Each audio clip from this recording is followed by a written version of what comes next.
Ning and Safandra passed the entrance exam without even having to wait for the results to show up. Ning was now under the old woman Verena, while Safandra, none of the teachers really knew what to do with her. The old woman wanted Ning to come with her immediately, but Ning told her he could only start tomorrow. The old woman grumbled for a bit, but accepted it in the end and left. Ning waited for the result and only 5 of the 50 different people passed, with Travain being one of them. With his blue hair and his high rank, it was obvious he would pass. Once done, the 7 of them were alongside the teachers to one of the buildings to the side where they were all enrolled in the school and given their identifications. Alongside that, they were also given places where they would be staying outside of the school and what course they would be taking for now.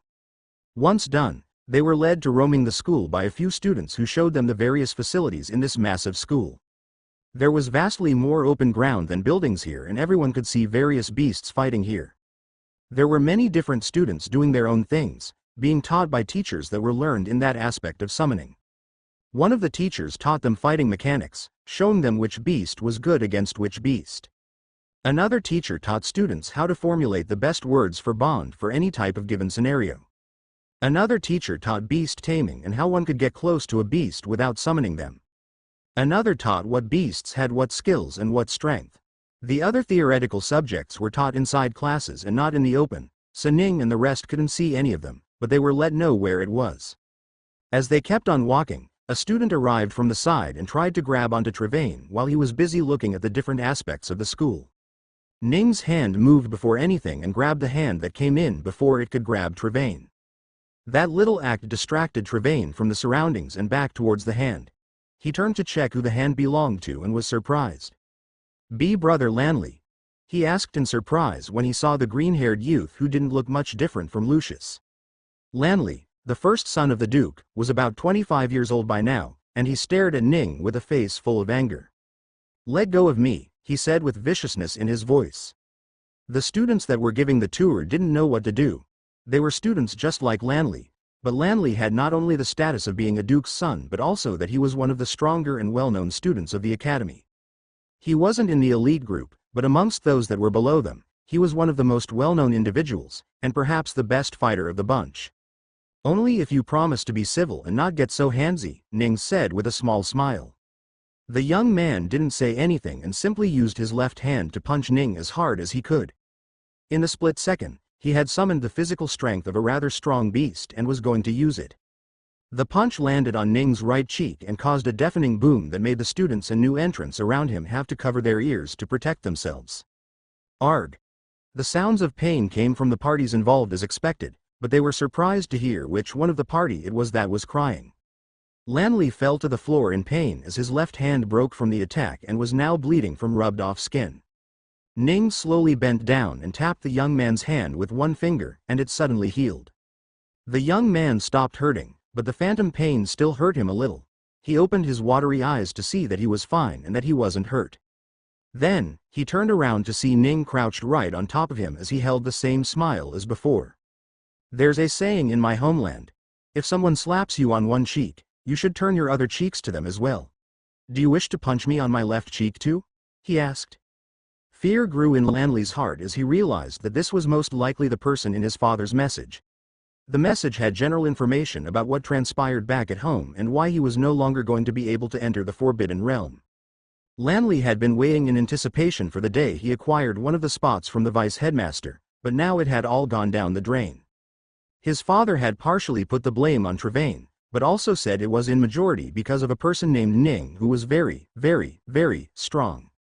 Lanley got no more information than that, but what was happening now alone was enough to let him know that this person was most likely Ning. "Brother Lanley, why are you attacking all of a sudden?" Travain asked from the side. "You bastard! I lost the opportunity of my life because of you. I will make you pay for this," Lanley shouted. "Can you?" Travain's eyes grew cold. "I'm not afraid of you anymore, you know. Also, attacking a newly enrolled student right after they entered, that should have some punishment, right? Hey, what are you doing? Go call a teacher or someone. Get that piece of trash out of here," Safandra said to the students who were giving the tour. The teachers came quickly and dragged Lanley off to get punished while Travain stood there with absolutely no remorse. "Let's go back," he said and left first. Ning shrugged and followed him along with Safandra to go to their appointed houses outside the school.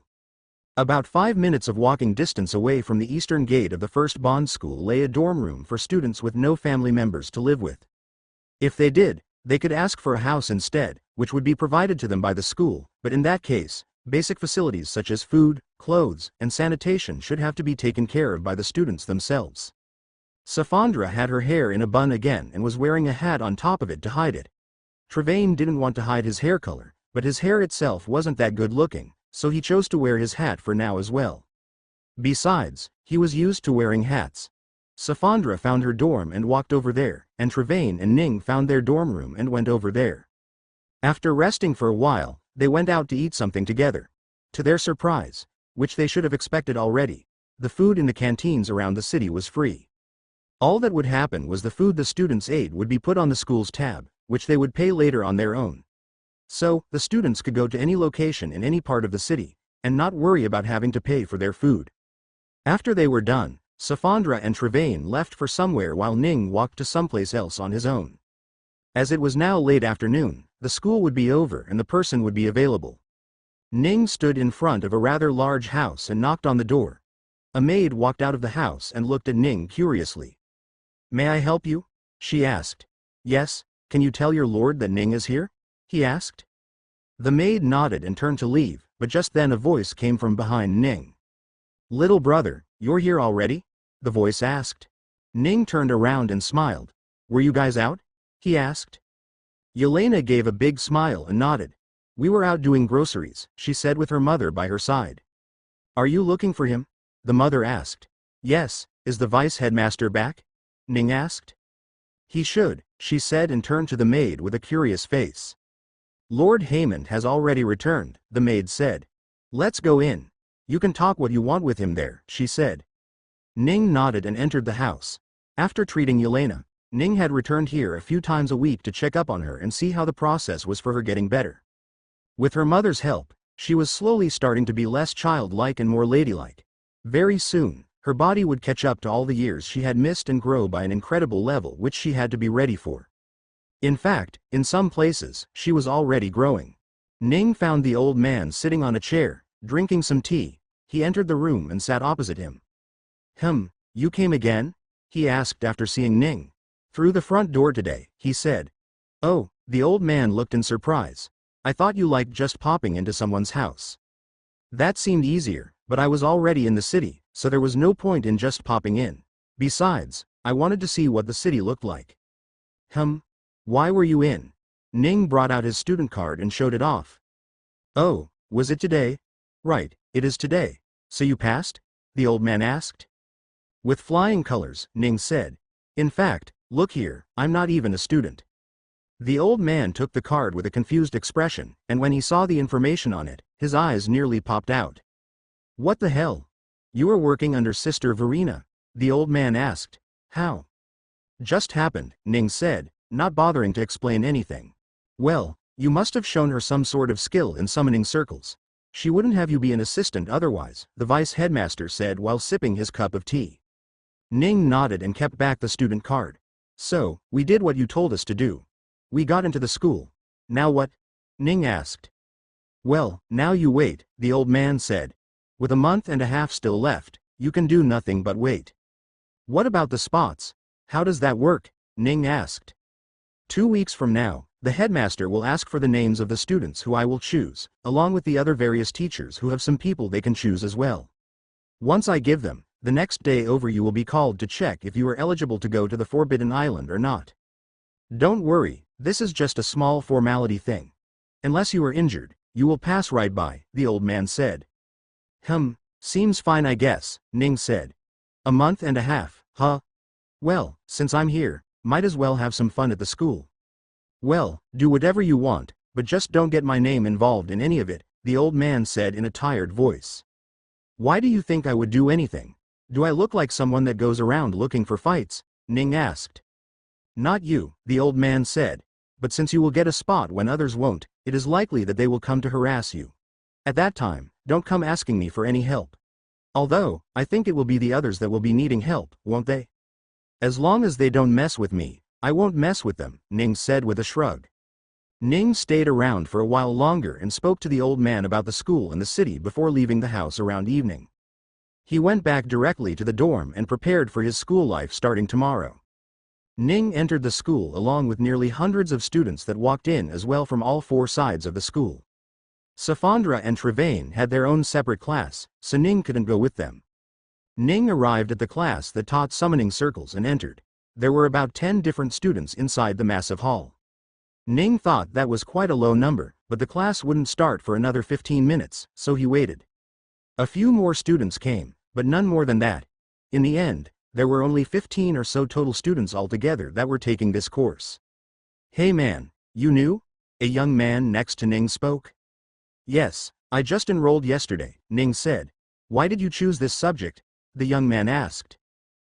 Because I am good at this," Ning told the man. "No one is good at this. It's so hard, and there's barely any reason to learn it even. If it's your first day, you should change it.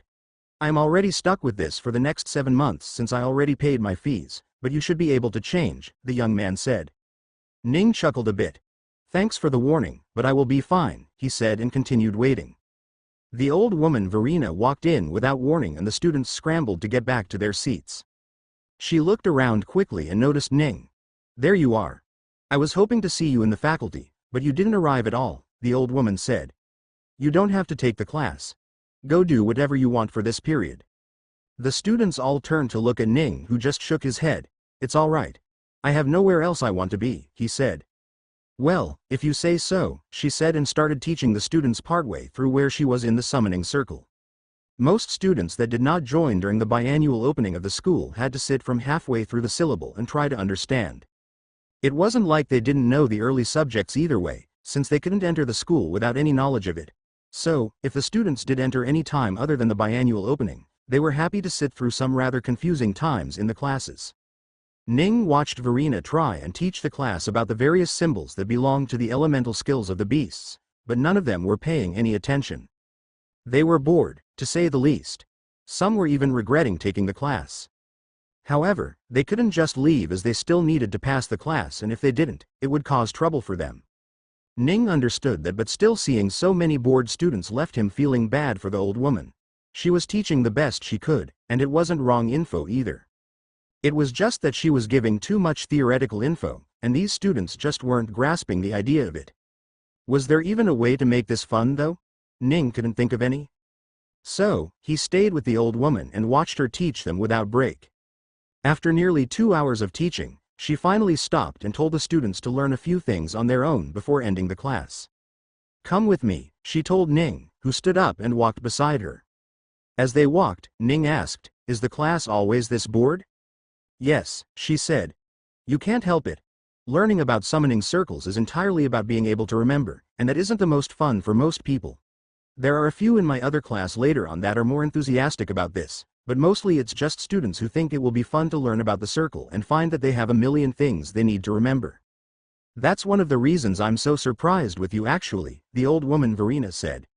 "You somehow learned so much at only the age of, what are you, 22? Something like that," Ning said.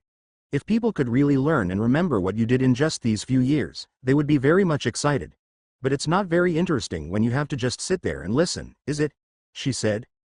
Ning thought for a moment and asked, "What about doing outside teaching then? Have the students come out, give them a basic model of a summoning circle and tell them to add some things to it. Then, tell them that they have to summon a beast that is as close to it as possible. That might work, or it might not. I have tried practical teaching once, a long time ago, but it didn't work as well as I would have liked," she said. Students ended up summoning something that was completely different from what they were intending to summon, and that ended up causing them to think that learning this was useless. I lost about 60% of my student base at that time to the incident and was nearly made to choose a new subject to teach because I just didn't have the necessary student for the next few years. Only when the students from that time and the following years left did the rumor die down and more people chose to take my class. So I don't think I will ever go with a practical lesson, ever," she finished. "Well, that's a shame. I think they will at least get less bored, but I can see where you're coming from," Ning said. The old woman reached a building on the eastern side of the school and entered it. It was a rather large building, so Ning was curious when he got in as well.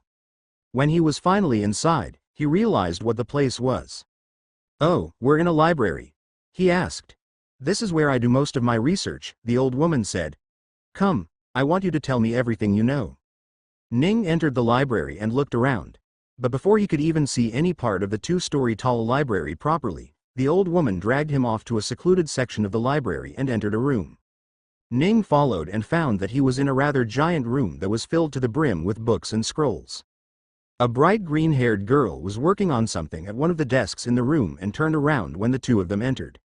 What are you studying? The old woman asked. Just learning the symbols for limbs of the beasts. The girl's answer slowed down as she saw Ning and put on a confused look. Who's he? Didn't I tell you yesterday I had a new assistant? This is he, the old woman introduced. She went on to take off her coat and brought out some scrolls while the girl kept staring at Ning. The girl was the same height as Ning, quite beautiful, and looked about the same age as he as well. She wore the uniform of the school, but there was also a golden star on her chest for some reason. Isn't he a student? The girl asked. Why did you make a student an assistant? He's good, that's why. Now stop asking questions and help me grab that scroll from up there, the old woman said. The girl was still confused as to why such a young man would be an assistant, but she had no reason to question that at the moment. She went to help and Ning looked around. The old woman brought back an armful of scrolls and books and slammed it on the table. Phew, I have so much to ask, the old woman said. Ning smiled, but his eyes kept moving towards the young lady who was still looking at him curiously. Huh? The old woman noticed and turned around. Tessa, stop gawking and come learn something. Sigh, forgive my granddaughter. She didn't expect you to be young. No, it's all right, Ning said and looked at the young girl. Your name is Tessa? Hi, I am Ning. Hello. The girl nodded slightly and came to sit next to her grandmother. Okay. Let's see, this one. The old woman selected a scroll and unfurled it. She then opened a book and reached a page that had the breakdowns for the summoning circle drawn on that scroll. Ning saw the name, Stripvine Lynx. It was a lynx with plant-based powers that would control and use plant-like attacks, but mostly vines. Right, help me learn what this is, the old woman said while pointing to the symbol on the circle. I say this is the backbone, but my granddaughter here thinks this is the spine, even though we also guessed that both of those are these other things. But if it's not either, then we are stumped. Ning looked at the symbol and said, that's neither, Ning said. Really? The old woman asked. Nonsense, it had to be either of those two. Given that it is available around ribs, it has to be a body part around that place. We crossed out heart and lungs, so it has to be the backbone or the spine, the girl said. It doesn't have to be that, Ning said and pointed to the name of the beast. Look, it's a lynx. Can you tell me anything about lynxes that have to do with ribs? What do you want us to say? That they have ribs? The girl, Tessa asked. No, the numbers, Ning said. I'm not sure about that, the old woman said while trying to think, but the answer escaped her mind. 26, right? I think they have 13 sets of ribs. Those are true for cats at least, the girl replied after a bit of thinking. Ning smiled. There you go. That's your answer, he said while pointing to the symbol. That means 26. It is to say that the animal has 26 ribs. This is a number? The old woman looked at the symbol.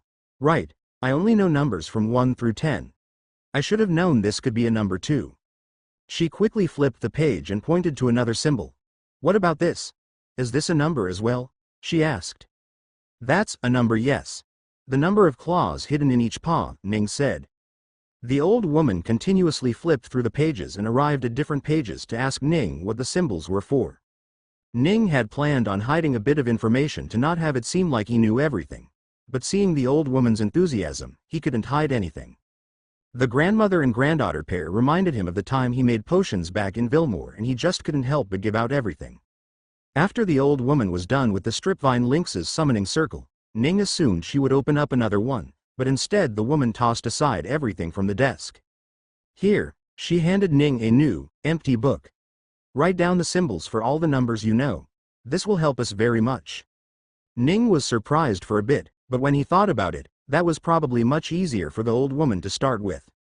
Instead of trying to find information one by one, getting it all at once was much better in her eyes. Ning thought of asking the system to do the work for him, but the woman then said, Come, Tessa, we have much to learn. She then brought 2 chairs next to him and sat down. Ning felt himself in an awkward position where he couldn't just have the system do the work, so he decided to teach them how it worked. I don't know if you know this or not, but for some reason, the summoning circle doesn't use a base 10 system, and instead uses a base 8 system. Meaning there are numbers from 0 to 7. As long as you know all these numbers, you can write any number you want. All you have to do is stack them. Ning taught the two about the summoning circle symbols for a while before taking a break. We should go slowly. You don't need to learn everything in a single day, right? Yes, the old woman nodded. All right, go do what you want. I will learn these numbers. Ning nodded and walked out, and so did Tessa. Thank you for giving us that information for free. You could have had us buy it, and we would have, but you didn't, she said. Oh, I didn't even think about that, Ning said for a second before turning to look at the horrified face of Tessa, who had realized that she screwed up. Haha, don't worry. I don't want money, he said, and entered the actual library. He looked around, wondering what he should do now, when he noticed one other student wearing a gold star on their clothes, just like Tessa was. By the way, what's that gold star about? Is that a fashion choice, or is there more to it? He asked. This means you are an elite, she said. Elite? Ning got curious. Do you get any benefits? How many of you are there? There's no inherent advantage to being an elite, but you do get considered for a lot of things. For example, if a country wants an advisor or help, the school will let you choose first. As for the number, I don't know. An elite is chosen based on what you are good at in different subjects. For example, I am good at summoning circles. One can be good at fighting with beasts or fighting without beasts. Or even be an expert on having knowledge about different beasts. As long as you can prove that you have what it takes in one of these fields, and are in the top 10, then you become an elite, she said. So, how do I go about it? Do I tell a teacher I want to be an elite, or, Ning asked. If there are places in the top 10, then yes. You go to a teacher and they test you to see if you are eligible. If not, then you directly challenge one of the elites. You can only challenge that person once though, so you have to be careful there, but I don't think you will have to worry about that. There is only me as an elite in the field of summoning circles, she said. Ning smiled mysteriously. Who knows, I might want to go for other elites too, he said. Tessa separated from him and went on to do her own thing, while Ning walked around the library looking at the various different books. Just then, he heard a commotion coming from outside as many people run throughout the school for some reason. It wasn't until someone entered the library and told them what was happening that Ning found out. Someone was challenging an elite. Well, that's quite the timing, Ning thought to himself, and walked out of the library before following the crowd towards the dueling arenas in the north. One of those arenas was where the fight was going to happen. The crowd surrounded it, and Ning appeared amongst them as well. On one side was a blue-haired young man wearing a golden pin on his chest. Ning heard the name, Henderson, being called out a lot, which was most likely the young man. On the other side, it was Safandra.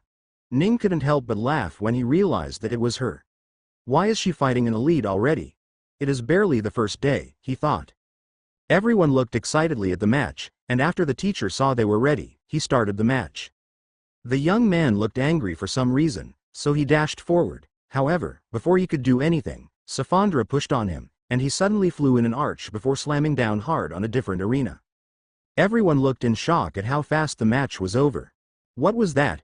Someone asked in shock.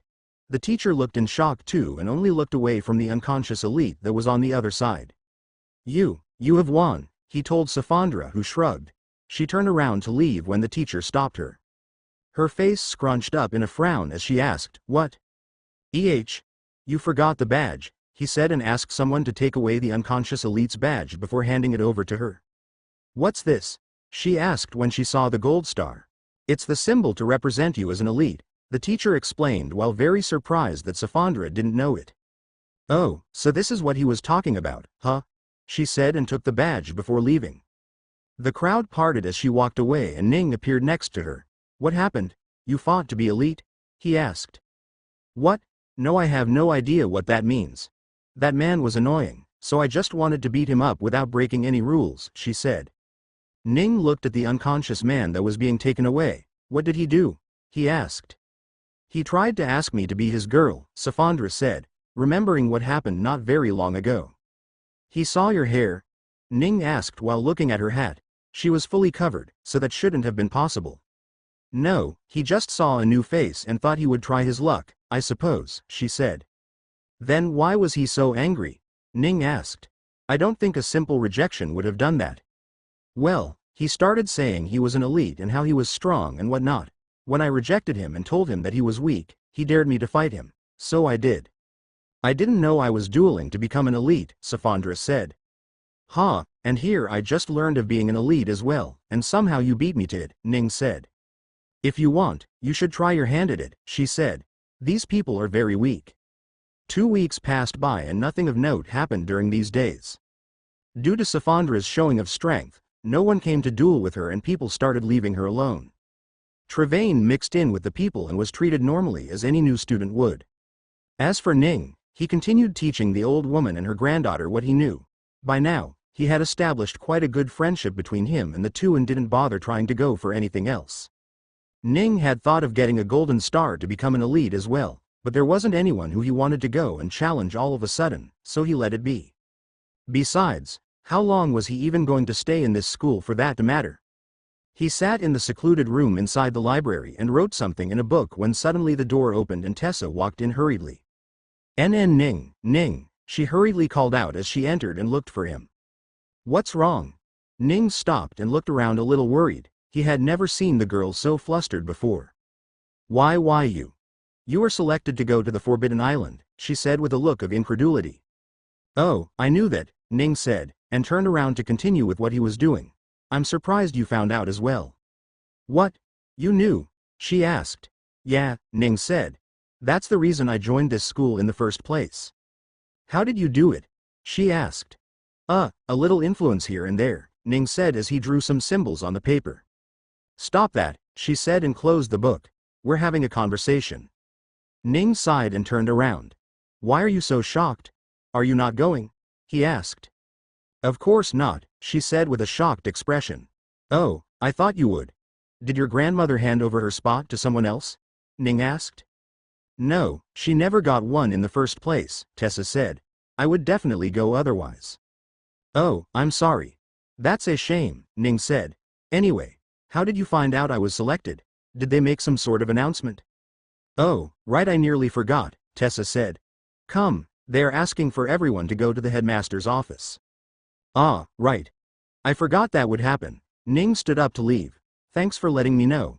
Which direction is the headmaster's office?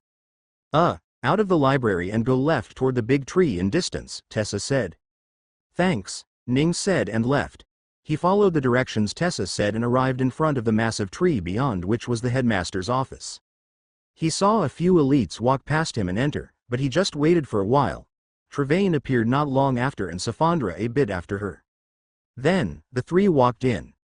The headmaster was a middle-aged man that seemed to be in his 50s. He was quite short compared to everyone in the room, but that didn't make him any less intimidating. Not only did he have violet hair flowing down to his shoulders, but there was also something else floating next to him in the wind. A transparent, blue spirit moved around the room, curiously looking at the people there.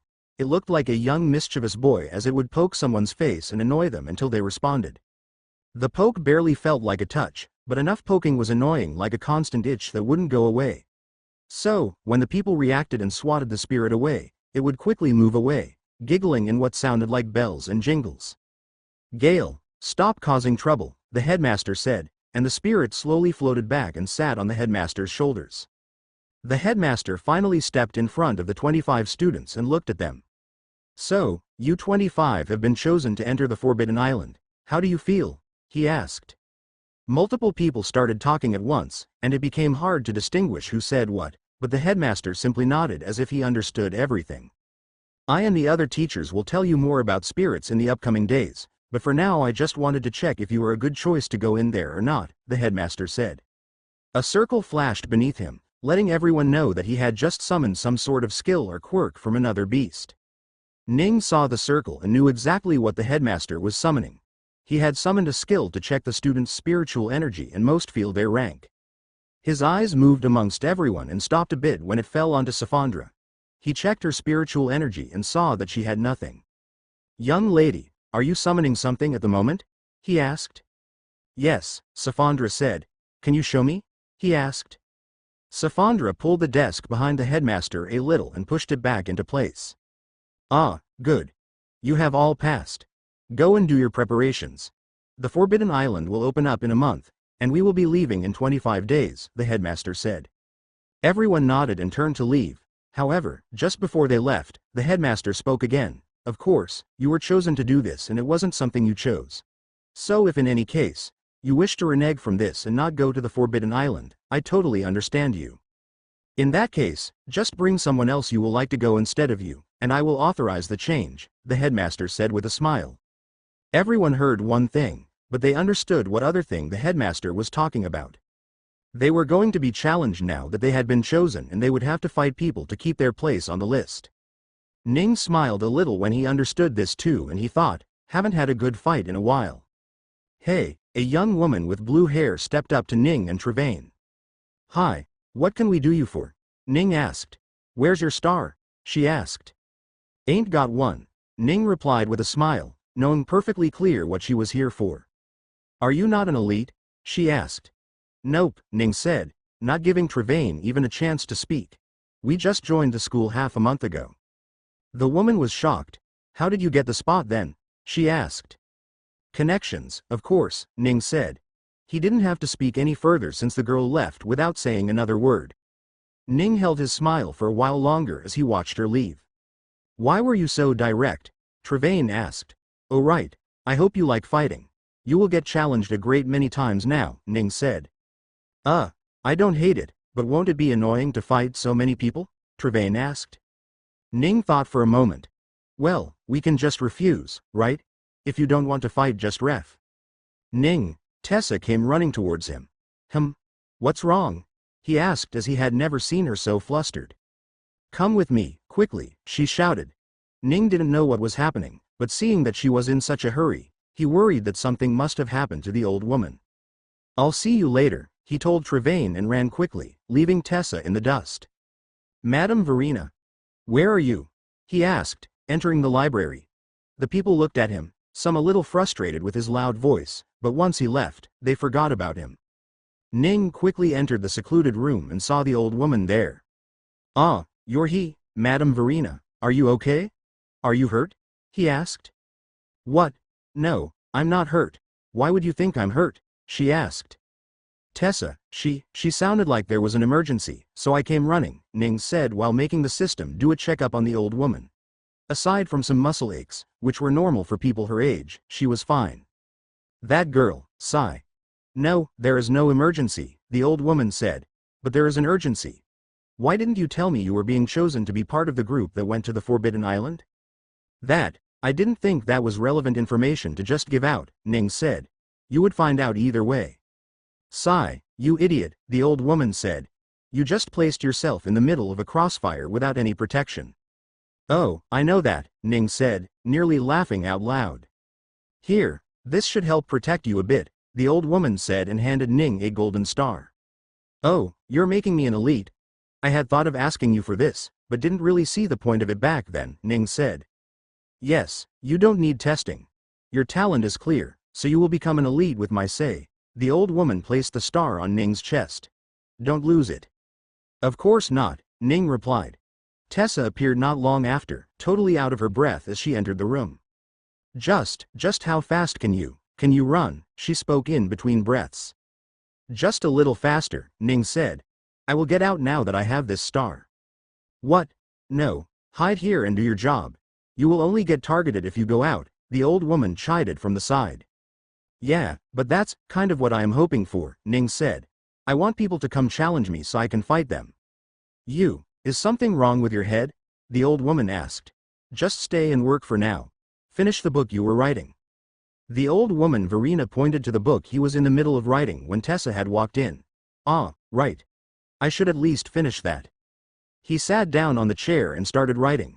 There was still a month or so remaining, so he wasn't worried about not getting targeted. By the time he was done with the book, the day was almost over. Well, I guess I'm not fighting today, he thought and walked out of the library. When he was out, people stared at him and pointed to his chest. The star was quite the attraction around here. People avoided him as he walked and that saddened Ning a bit. As he walked, he saw sounds of fighting from far away and looked towards the arena. With a simple zoomed-in vision, he saw Travain in the middle of his duel against someone. Wait, isn't that his brother? Ning thought and watched. Lanley was clad in fire, while Travain was submerged in water. Lanley jumped and punched forward, sending flame at Travain like a flamethrower. Travain moved his arms and the water coalesced to form a shield against the fire. When the fire was gone, he moved his right arm and sent a wave of water toward his brother. Lanley flew up, narrowly avoiding the attack. He spun in the air and came down with a rain of fire, which Travain had to block with a column of water that froze into ice. 5 water arms appeared from the side of the water bubble that submerged Travain, and each one of them started attacking Lanley from the side. Lanley was momentarily distracted by the water arms, and Travain used the opportunity to send water out and created a whirlpool beneath him. The water started swirling around him, and Lanley got dragged in with the water. Lanley tried to push through with the fire, but before he could do anything, the whirlpool exploded and sent him flying backward. Travain used the chance to create a giant wave and sent it crashing down on his brother. Lanley was buried beneath the water and was soon sent out of the stage. The water around Travain disappeared and he appeared unharmed, as if he didn't even have to give it his all for this battle. Ning returned back to school the next day over. Travain was by his side, but he remained silent. It seemed that after yesterday's fight with his brother, he had become a little solemn about the whole thing. Ning wanted to ask more about the fight, how it started and all, but Travain just didn't seem to want to talk about it. Ning didn't bother him with questions either. After arriving at the school, he found that there was a special atmosphere going around. First of all, the students were making space for them. Ning could understand if it was just for his own star since most people didn't want to get in the way of the elites, but for some reason, they were moving away from Travain as well. He could tell that they were scared of him. He and Travain separated soon enough as Ning had to go to the old woman's classroom. During the whole path to the school, he hoped someone would come to challenge him, but it didn't look like anyone was planning to. Do they perhaps not know that I am part of the group going away either? He wondered. He arrived in the classroom and the people stared at him as well. Someone approached him and asked if he really was part of the group that would go to the Forbidden Island. Oh, yeah, Ning said without hiding and watched the students in there start whispering amongst themselves. The class started not long after, and Ning waited for it to finish. Once it was over, he walked out and went behind the old woman, but someone stopped him in the way. Safandra looked concerned and annoyed. What's wrong? Ning asked when he saw her. It was starting to be more and more frequent that he saw Safandra so annoyed, but there was always a reason for it. He wondered what it was for today. People keep challenging me, she said with a grumble in her voice. So, just say no, Ning said. How was that any reason to come ask him for help? Sure, it was annoying, but not concerning for sure. I can't, apparently, Safandra said with a frown. Huh? Why not? Ning asked. As far as he knew, these challenges for the placement in the Forbidden Island weren't formal or official, and it only counted when you agreed to it. Well, if they guise it under an elite challenge, they can fight me. I still get a chance to refuse any additional challenge they make on top of that, but it is getting annoying. I don't want to keep fighting all day long for the next whole month, she said. Ning thought if there was a way out of this situation when he heard a group of students rush towards them.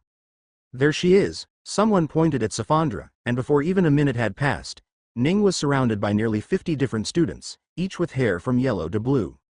Miss Safandra, I challenge you to a formal duel of the elites. You have to fight me, a man shouted from amongst them, and suddenly everyone got irritated that they did not get the chance to challenge her first. The crowd started shouting at the man, but the man was smug with glee now that he had got a chance. All he had to do now was annoy her enough so that she would be angry and dumb enough to accept his bet. One of the frustrated crowd members turned towards Ning and saw his star. At first, he didn't think anything when he saw the star as elites hanging out with elites wasn't that big of a deal. However, when he saw the face, he realized something. He had seen this man yesterday and he had been coming out of the headmaster's office. It didn't take long before the man realized that Ning too was one of the candidates. Before anyone had a chance to realize the same thing, he dove in. I challenge you to a formal duel of the elites, the young man said, surprising everyone. When the crowd looked at him, he showed a smug face and said, that man there is also one of the candidates. What? The crowd went wild now that they had 2 unknown elites to go after. Ning half frowned, half smiled when he heard that challenge. He would have accepted the challenge either way, but the young man dared to make it an elite duel. He decided to have some fun with it. Do you plan on just dueling to become an elite, or do you want the spot for the Forbidden Island as well? He asked. The young man's eyes went wide in surprise, but he managed to rein them in. Ahem, I want to challenge you for the spot of candidacy as well, he said. He wasn't expecting anything, but he still have to ask. Fine, come, Ning said without hesitation. It wasn't just the young man that was surprised this time around. Every single student that had gathered and was continuing to gather was now extremely jealous of the young man. Come. Let's go duel, Ning said and walked off. The young man who challenged him showed a smug smile as he quickly followed Ning, and the rest of the people split off to go watch either Ning's duel or Safandra's duel. Ning's duel obviously had more stakes, so more people went for his duel. The young man started fantasizing about what he would do if he won. He would surely not accept any challenge for the spot, that was for sure. He wasn't going to be brain dead like the guy in front of him. As he followed, the young man noticed that they weren't going towards the dueling arenas at all. Hey, where are you taking me? He asked angrily, afraid that he was being duped. To the library, Ning said. He then stopped and turned around. Ah, right. I forgot to tell you.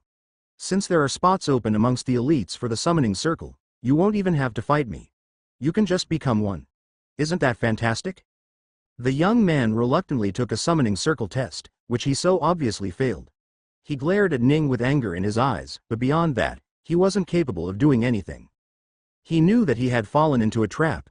He never expected the man in front of him to be so crafty. You win, he told Ning and walked away. The others thought of challenging Ning, but when they realized that there were spots open in the elite list, they knew they could never duel against him. Without anything to do there, the group dissipated, leaving Ning alone. Ning watched in disbelief that the people that had come to fight him had left just like that. Is no one going to fight me? He asked, but there was no one left to answer.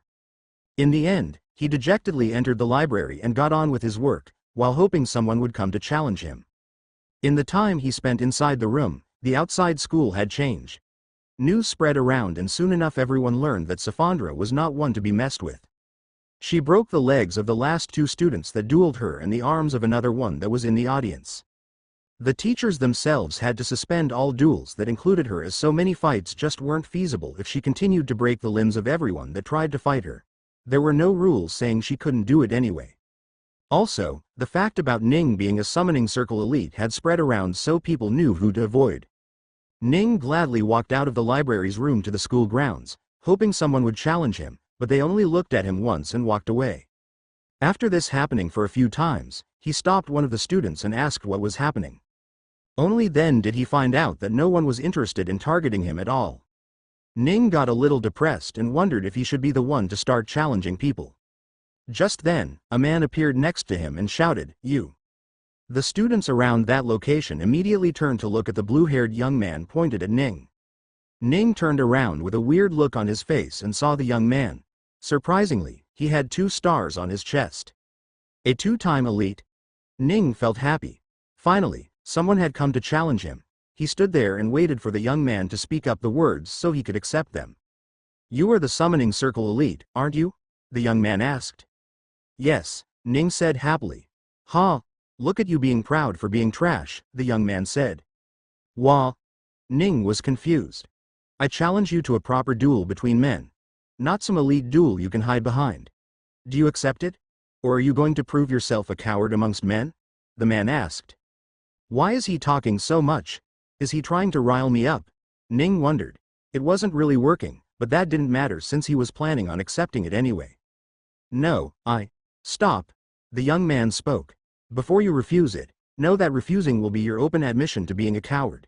You will show to these people that you, as an elite, mean nothing, because you will forever not amount to anything. Even if you do end up being successful in the Forbidden Island, you will still be a coward and a useless piece of shit.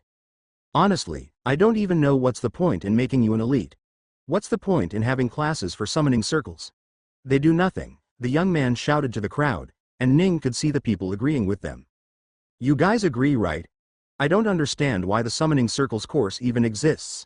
I hear that the old woman barely gets any students, if even that much. I think she's just doing it to freely steal away the school's budget. That is a scum behavior. They should seriously just shut that useless course down, and maybe then students can focus on something more important, he said. Yeah. The crowd started shouting around Ning, and a few even started calling him a coward. The young man put on a smug smile as he watched Ning. So, what will it be? Will you try and be a man, or remain a coward? He asked. Ning's cold eyes turned towards the young man and he asked, what are those 2 stars for? This? The young man's face got proud. For beast and beastless battles. So you got 2 stars and still weren't chosen to become part of the group that is going to the Forbidden Island? That speaks volumes about you, Ning said. The young man's ego was hurt and he put on an annoyed look. Are you accepting or not? Speak fast, he shouted at Ning. You could have kept talking bad about me, and you would have succeeded in your task, but you went ahead and talked bad about an old woman who's trying her hardest to learn and teach you young fools about summoning circles. There is so much information about the summoning circle that still evades you, and you act like you know everything. You don't deserve her tutelage at all. Ning shook his head and looked at the young man. No, I will not accept your challenge. The young man frowned. The tactic really hadn't worked in the end after all. Fucking coward, he told Ning and turned around to leave, and the crowd started dispersing as well, cursing the same back at Ning. Stop, Ning ordered. You don't get to leave just like that. What? The young man turned around in confusion. I challenge you to a duel of elites. For both of your stars, Ning said, surprising everyone that stood there. You can have my spot for the Forbidden Island if you win. Really? The young man couldn't fathom the fact that Ning had approached him on his own. What's the catch? The young man asked. There must be something you want from me. No, you don't have anything with you that you can give me. Not even your own dignity, Ning said and turned towards the crowd. You all said his words made sense, right? How he was correct about summoning circles being useless. Well, let me show you if it is summoning circles that is useless, or you are. Ning turned away and walked towards the dueling ground. The crowd followed behind, hyped up to see a fight between 2 elites, but they knew Ning's elite status came from something that had nothing to do with fights, so they weren't looking forward to the result, since that was so obvious. Before Ning had even reached the arena, many people had already heard about the fact that a fight was going to happen. Ning didn't have anything to do with that, however, as Daniel Reddington was a well-known name in the First Bond School. He was after all one of the sons of the Dukes of the Taminghal Empire. Ning stood on top of the arena while the teacher started explaining the rules of the match. The first of the 2 matches was going to be the beastless fighting. Since they were going to fight 2 different times, they had to be careful about what to summon and what not to, as there was another fight to fight. Ning didn't listen to the explanation. He didn't need to. He instead looked at the crowd that was beyond excited about the match and smirked. Get ready, the teacher said, and the young man named Daniel proceeded to summon a few skills onto himself. When the summoning circle flashed beneath him, Ning smiled. He summoned something too. The teacher waited for a bit longer to see if they would summon another set of powers, but when they didn't, he started the battle. Lightning covered Daniel suddenly. He was now clad in armor made by lightning, and suddenly he zipped out. Lightning trails were left behind as Daniel landed next to Ning and punched out. However, Ning put forth a single palm to stop it. Lightning coursed through Ning, but he smiled through it. Daniel's eyes went wide in surprise. He quickly jumped back and sent out a bolt of lightning that once again struck Ning, but he was still unfazed. How? He couldn't help but ask. Ning smirked, but he didn't answer Daniel. Instead, he turned towards the crowd. I hear a lot of you think that learning about summoning circles is a waste of time, and how those who study it are idiots. Well, let me show you today why you are the idiots instead, Ning said and finally turned towards Daniel. When you summoned your beast skills, its summoning circle flashed beneath you. That was enough to tell me a lot of information I needed to know, Ning said. First, you summoned from a rank 6 beast, meaning with your blue hair, you most likely are able to acquire between 65% and 75% of the original skill's power. Next, the beast you summoned had lightning powers, which you chose. You didn't just bring the power, however, you summoned its strength too, and its speed. As for lightning powers, you have lightning armor, lightning claw, lightning bolt, shock, lightning teleportation, and lightning movement. Coupled with your superior strength and speed you summoned, that would have been quite strong against just about anybody. Unfortunately, Ning spoke. You were fighting me. Knowing what you had summoned, it was easy to counter you. I summoned a beast's elemental resistance to fight against your lightning powers.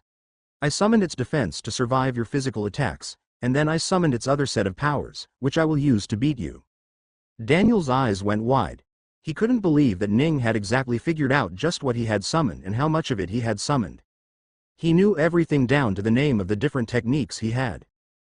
How did you know? He shouted back at him. Didn't I just tell you? I read your summoning circle, which you deemed was useless and was something that shouldn't be taught anymore in the school, Ning told him. So what if you found out? You won't be able to beat me anyway, he shouted back at him. Why don't you try and find out? Ning asked. You bastard, Daniel shouted and zipped out immediately. He arrived towards Ning's left, but suddenly, lightning flashed in front of Ning and Daniel arrived behind him. He kicked Ning as hard as he could on his right, but Ning didn't budge an inch. Ning tried to grab his leg, but Daniel flashed away again. He appeared back again and shot at Ning with lightning again, and Ning smiled. He teleported too. Ning appeared behind Daniel, coming out from his shadow. Ning then grabbed Daniel and pulled him into the shadow. A moment later, Ning appeared from the referee's shadow that fell on the stage and swiped his non-existent sweat from his face. He looked towards the crowd at a specific place and smiled. The crowd looked confused for a second, but then they heard someone coughing rather loudly from their mix. Yo you bastard! Daniel shouted and teleported next to Ning, but Ning grabbed him by the throat to stop him. I don't think you realized it, but going out of bounds is one of the reasons for losing, he said and pulled the young man close to his face. You lost. No, I can't lose, he said in horror.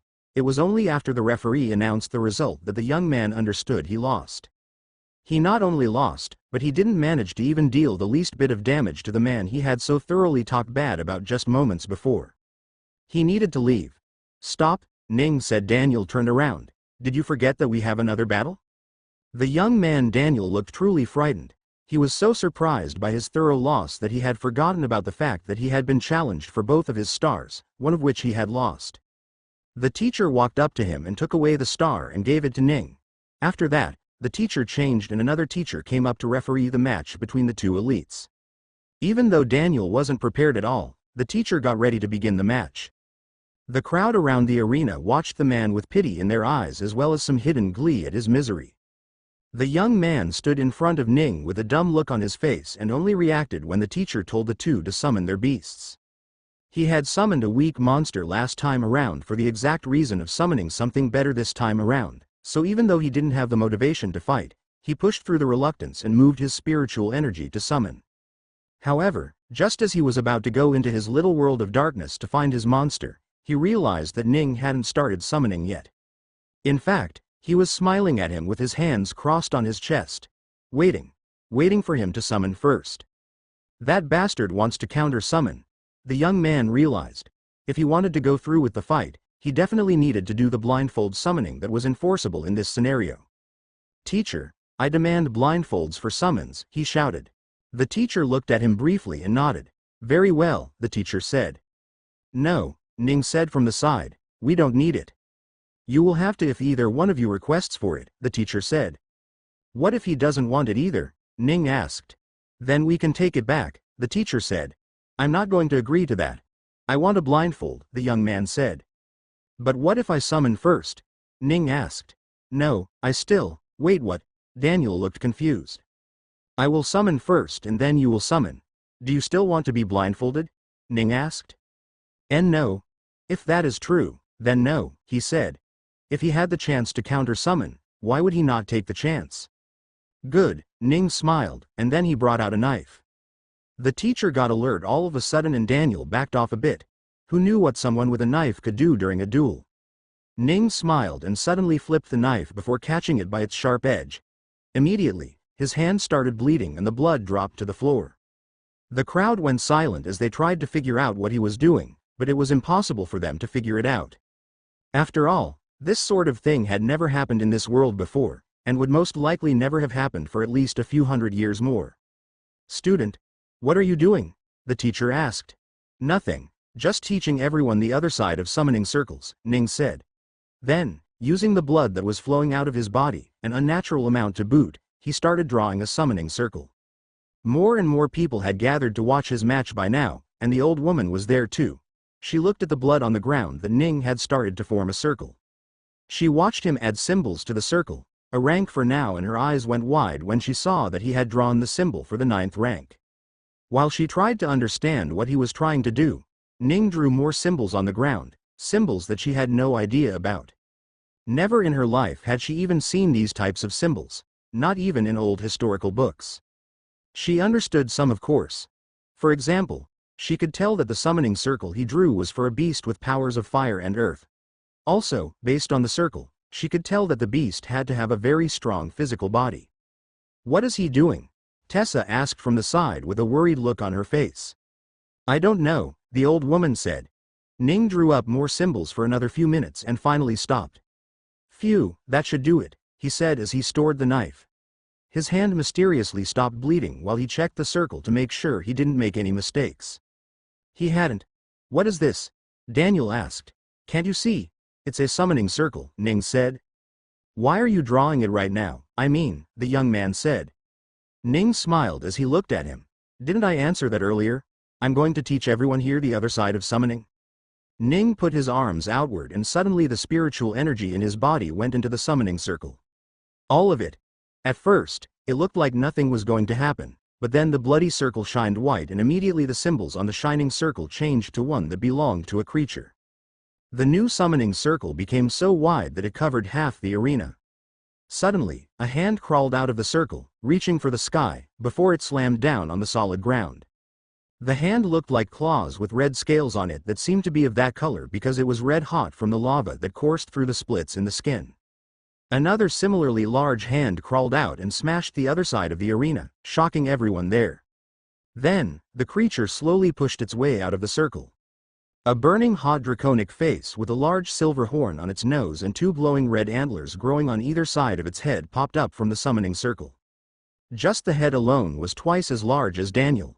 The draconic head was not far away from Daniel, so when it took a deep breath and released it, Daniel could feel the very hot air waft onto him.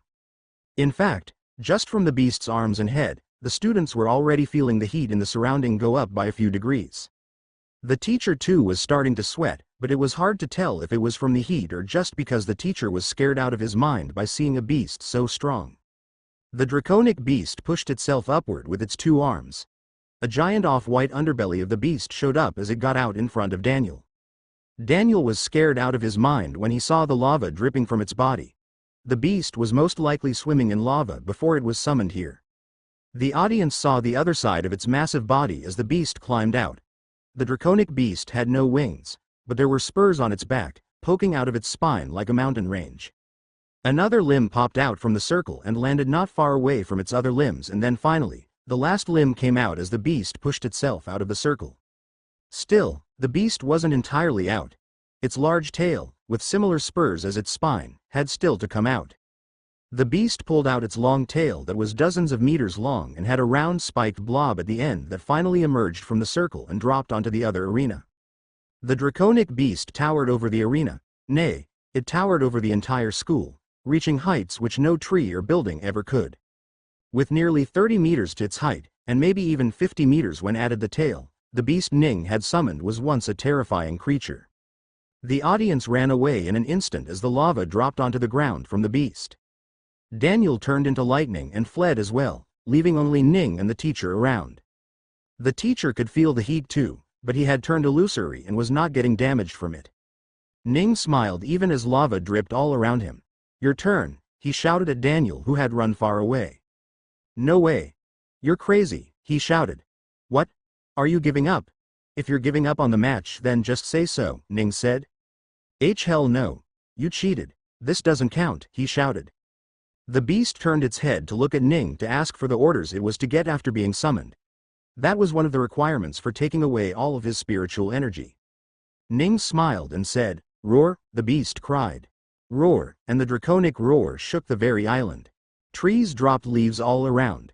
Buildings cracked a bit from the sheer intensity of the shout. Birds flew away from the island. The teacher who was close by immediately fainted and lost his transparency. If not for Ning, he would have been cooked in the heat beneath the beast. The audience closed their ears to withstand the shout, but the mere fear the roar induced was too much for them to handle. The mental attack of the roar was enough to send most of them running. Some straight up fell unconscious.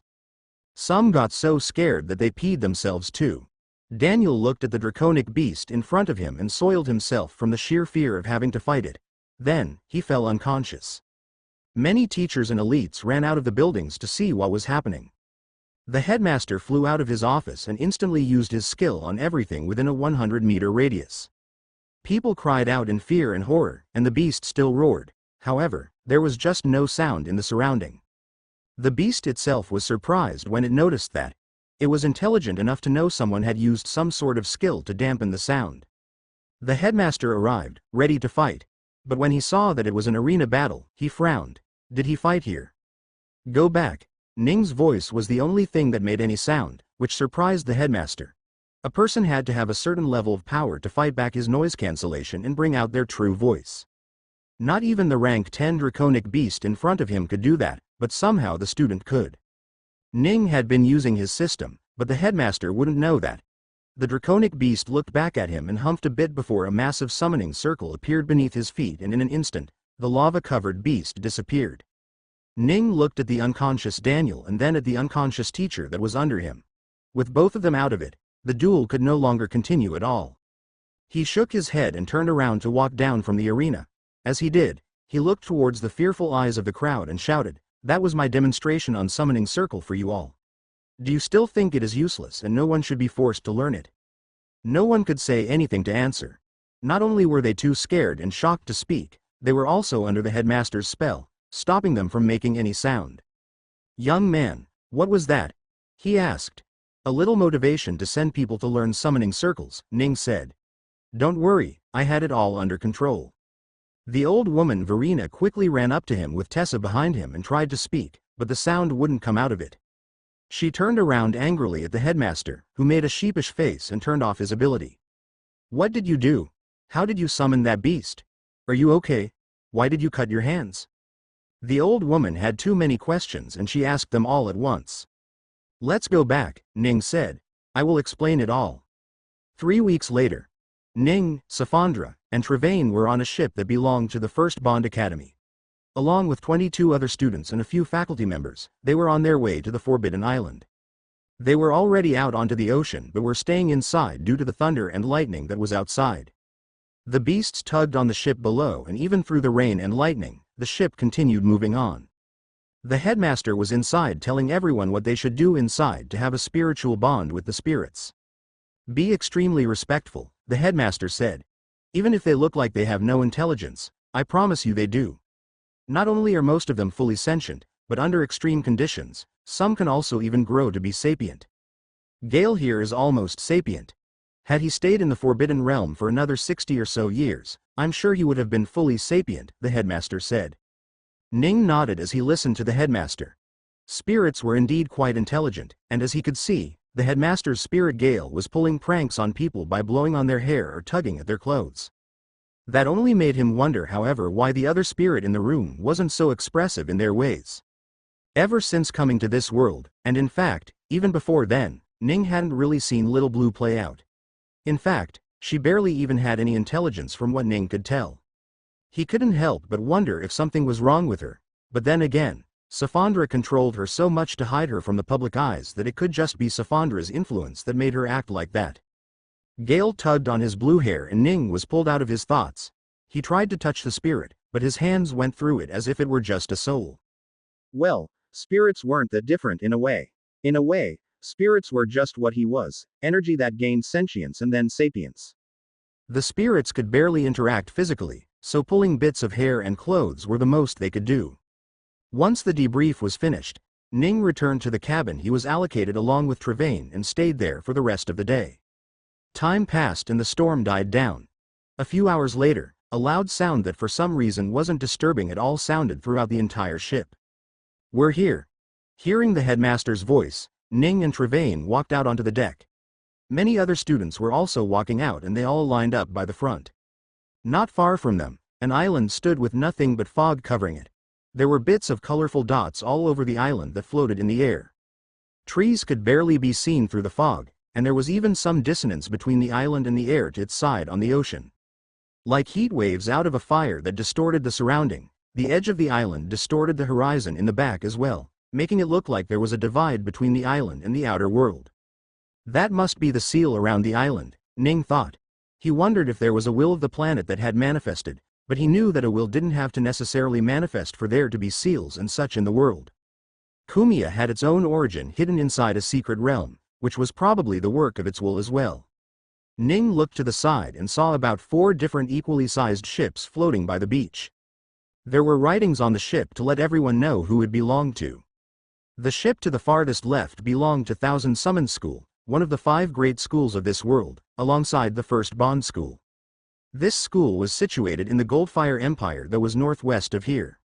The second ship from the left belonged to the Crimson Wolf Academy, another one of the 5 schools, which was located in the Suiga Republic in the southeast. The third ship belonged to the Divine Fangs School. It was another one of the 5 schools that was located in the Tristan Empire in the south. And finally, the fourth ship belonged to the Infinite Beast School in the southwest. The first Bond School itself was in the Taming Hall Empire and was located in the northeast of this location. The ship pulled up side by side and the many students and teachers that were standing on the desk looked at the other groups. Ning looked at the different groups and their uniforms. Black, white, red, and green. With him wearing blue, these 5 all looked very unique from each other. The headmaster nodded toward the other headmasters to his side and looked at the giant barrier in front of him. Ning looked ahead as well and the visual became much clearer. The ocean waves would approach the island, but they would never touch it. The barrier kept the water at bay. The fog on the island was very dense as well, making it so that aside from the very first tree or 2, nothing else could be seen at all. This is where the gate will open, the headmaster said as he looked at the gathering of the many flying black dots in the fog. When Ning looked closely, it turned out that it wasn't in the fog, but rather the barrier. And there were 25 in total. Ah, is this what they use to figure out how many spirits there are inside? Ning spoke softly. Must be, Safandra said from the side.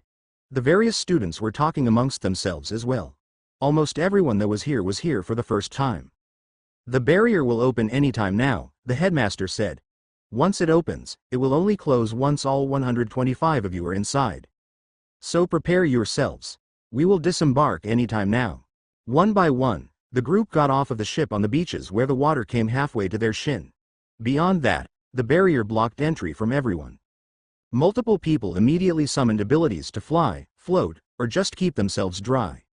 Some instead embraced the water and let it soak them. There were also ones like Safandra who created a pocket around them where the water couldn't enter.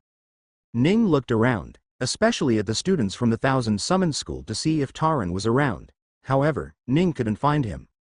He sent Wendy a quick message asking if he didn't get to come at all. Other than the students, just the headmasters got down. 5 people. 3 men and 2 women. The women both had long violet hair, not unlike Safandra's. The one from the Crimson Wolf School had her hair in a bun, while the one from the Infinite Beast School had her hair braided down her front. The headmaster of the Divine Fangs School was bald for the most part, but the sides of his head did have violet hair in addition to gray hair. The headmaster from the Thousand Summon School on the other hand had long flowing hair, almost showing off to the other headmasters. They came together, and before they even talked to each other, lights flashed beneath their feet and they looked around, searching for any potential hidden human amidst the group of 125. Only after finding out that there wasn't anyone other than the necessary amount did they finally stop and started talking to each other. Ning watched them greet each other by their name and start talking. The first Bond headmaster cast some sort of skill to subdue their sounds so no one could listen to their conversation at all. Ning wanted to listen to them when another ship appeared in the distance. The crowd turned curiously and looked at the ship that approached them. The 5 headmasters immediately flew away to meet the ship. This time, Ning was going to listen to the conversation. System, pass along what is being talked over there. The 5 of them arrived on the ship itself and the woman with the braided hair spoke out loud. Whose ship is this? A man appeared out of the cabin with a head full of gray hair. Greetings headmasters, the old man said. He recognized the headmasters as they were very well known. Who are you and what are you doing here? The man with the head full of hair said. I am the headmaster of 5 Gorge Academy. I have a disciple with me that is very talented, and I was hoping he would get to enter the island. It's just one student, can you, help him get in? The old man asked. Do you think we have a charity going on here, old man? The first Bond School's headmaster spoke. Return immediately. You are not allowed here. Be you. But sir, I came from the Vever Kingdom. Surely you can manage to give me just one spot, right? I hear 125 people can go in this time around. If my disciple can go in, I will forever be in your gratitude." The old man fell to his knees. "This bastard! Return at once or I will destroy your boat," the bald headmaster said. "Teacher." A young man that was barely 15 ran out of the cabin. He had flowing green hair and held a long staff in his hand. "Get away from my teacher," he shouted. The woman with the bun snapped her fingers and the ship suddenly started flying upwards. The young man slipped and fell on the deck, but the ship kept flying until it hovered about 5 meters high. Then, the boat dropped. The two men on the deck flew in the air for a split second before gravity pulled them back onto the ground and then slammed on the deck. Arg! The two of them cried out in pain. The old man might even have had one of his bones broken. Anger flared in Ning and he was about to go help when suddenly a deep sound came from behind him. The barrier was opening. A gap appeared in the barrier where the fog moved away.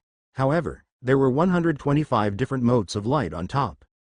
When the students realized that the gate was open, they started pushing in, trying to be first as if that mattered.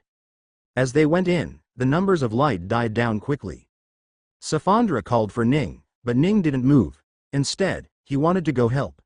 But, seeing as the barrier was open now, once he went in, the old man and his disciple would most likely return. "Sai, let's go in," he said. He, Safandra, and Trevain were the last ones to enter. The headmasters returned to their boat quickly and watched the students walk in. Trevain was the third from the last to walk in when there were only 3 lights remaining. After he was in, it dropped down to 2. After him, Safandra walked in. Ning watched the 2 lights flicker to 6. 6? He looked confused. What? The headmasters and teachers were confused as well. How could there be 5 more spots when there were only 25 spirits in the island? It wasn't like there was suddenly another spirit that formed inside the island, right? It couldn't be that coincidental. His eyes then fell on Safandra. Little Blue? He thought. That counted? The headmasters were already scrambling to find people to enter. Each one of them would choose one, of course, but Ning didn't want to let them do that. He didn't feel they deserved it, so he instantly thought of something and teleported away. He went to 5 different locations around Nulwern in a matter of seconds and arrived back on the beach. The headmasters saw 5 new people on the beach, none of which were ones they approved of, and immediately got angry. "Those are not all from our school. Don't you dare take those people in, student," the first Bond School's headmaster cried out and sent out a massive sound-based attack. Ning didn't even move as he analyzed the incoming sound wave using his skill and created its exact opposite sound wave to cancel out the attack. The headmasters looked shocked, and the rest of them began their attacks too. At the same time, he used telekinesis to grab onto the 5 behind him and pushed them into the open gate. Then, before the attacks were launched, Ning jumped into the open gate too. As soon as he was in, the barrier closed and he heard nothing. The outside world was no longer viewable as the hazy barrier stopped everything. "Ow! Teacher! Why did you throw me?" The little princess, Janice, spoke. She was wearing her nightgown and seemed to be half asleep even as she asked the question. "WHWH what? What's going on?" The other 2 girls spoke at the same time. "Ori." Trevain was surprised to see his little sister inside the barrier too. When had she come? "Ning. What's happening? Is this your doing? Did you use my summoning circle to summon me?" Tessa asked from the side. She was in the library with her grandmother when she felt a breeze by her side. Then at the next moment, she was on the beach, surrounded by the ocean and 5 different boats. Did you teleport us here?" The blue, translucent blob that was the slime spoke. "Slimy." The princess shouted and went to hug him. Her arms went halfway into his gelatinous body, but he didn't seem to mind that. "A beast?" Safandra asked. "Hey, I'm not a. Wait, no, I am a beast." "Shit, let me change." The slime brought out the body from his storage space and went into it. The people around him, other than the princess and Ning, showed a disgusted look on their face. "Am I really on the island?" A voice pulled their thoughts away as they looked at the last person Ning had brought along. "Who is this?" Safandra asked, not recognizing the young man from anywhere. "He was on the ship that the headmasters went to," Ning said. "Go on, kid, have fun. You've made it here, so do make the most of it."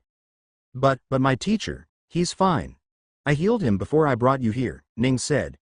Don't worry about him and just go on, find a spirit and bond with it. The young man didn't know what to say.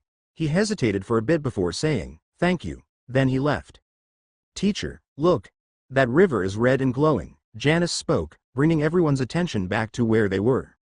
Ning turned around and looked at the mountain that was in front of him. His eyes went wide in surprise as this was not something he was expecting to see inside what was a small island in his mind. In front of him was a massive rainforest that stretched until and around the base of a giant mountain with magma spewing out on the top. It was an active volcano as some of the lava flowed down the side of the mountain. However, seeing as it hadn't burned the forest to the ground, there must have been some sort of natural barrier stopping it from destroying the island. 1 second, Ning said and instantly flew up into the sky. Safandra pushed onto the ground and sent herself flying as well. The slime could fly thanks to his system, so he flew into the sky too.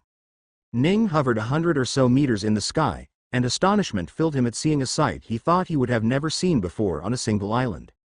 The first thing he realized about the island was that it was inside a secret realm. As such, the island was more massive than it appeared from the outside. How big is this island? Ning asked. Oh damn, Ning thought. In front of him was a forest with a volcano, but that was one of the many things that were on this island. Ning could see grassland to the far left, sandy desert on the other side, and snow-capped mountains followed by a fully snowing region to the right.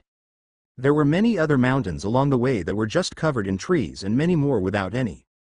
A giant lake surrounded the volcano closest to them, and more could be seen throughout the island. Wow! Safandra said from the side, my home never looked this beautiful. Mine was full of smoke and cloud too. This is something, the slime spoke from the other end. Ning zoomed in his vision and looked closely at everything. Numerous beasts roamed the land, sea, and sky. And now there were nearly 130 different individuals that had come to disrupt them. I hope they don't attack us, Ning thought. He didn't want to hurt the poor beasts after having invaded their home in a sense. He looked around for a little longer, and finally went down after Safandra and the slime had already gone down. Trevane had already explained the situations to people on the ground, and the little princess was beyond excited to meet spirits, something which she had learned a lot about from Ning himself. How is there space for 5 more people here though? Trevane asked. I don't understand. Oh, that's simple. Safandra has a spirit herself. So her entering gave way to 5 more people to enter, Ning said. What? You have a spirit, Miss Safandra? Trevane asked. Yes, Safandra said, and Little Blue poked her head out from the side. Whoa. Everyone was shocked and surprised. Wait, Tessa said as her face gave a confused look. If you already have a spirit bonded to you, why did you come here? Oh, I never thought about that. That's a good question, Ning said and turned toward Safandra. Why did you come here again? What? Safandra asked. Am I not allowed here? No, that's not what we are asking, Ning said. I just wanted to see if the place here is similar to the one back on my planet, she said. Well, it certainly isn't. Your planet? Did you reincarnate as well? The slime asked. What? No, she said. Did you? He has a system, Ning said. Oh, good for you, Safandra said. I nearly got one too. What's your name again? I don't have one, the slime said. I should have one. Maybe I should just call myself Milo again. That was my name in my last life. No, you're slimy, the princess said from the side. The slime made an exaggerating shrug and said, sure, why not? Call me Slimy because I'm slime. I will call you Little Human then. That will be your name. Okay, Slimy. The princess gave a big smile. Sigh, I give up, the slime said in a dejected fashion. Brother Ning, Ori spoke from the side. Thank you for bringing me here. Oh, it's fine. I needed 5 people, and you 5 were the ones that came to my mind, Ning said. Not Taran? Safandra asked. No, I did. But I already asked him why he wasn't here before and he sent me a message saying he was chosen, but he gave his position away. He knew he wasn't going to stay here for long, so he didn't want to spend his time taking away other people's opportunities, Ning said. You should learn something from him, Safandra said and turned around. What? You don't get to say that, Ning said and started walking too. Thank you for bringing me here too, Ning, Tessa said. Although, I'm sure Grandma is going mad right now, and I will be gone for another month. Oh, yeah, I forgot about that, Ning said.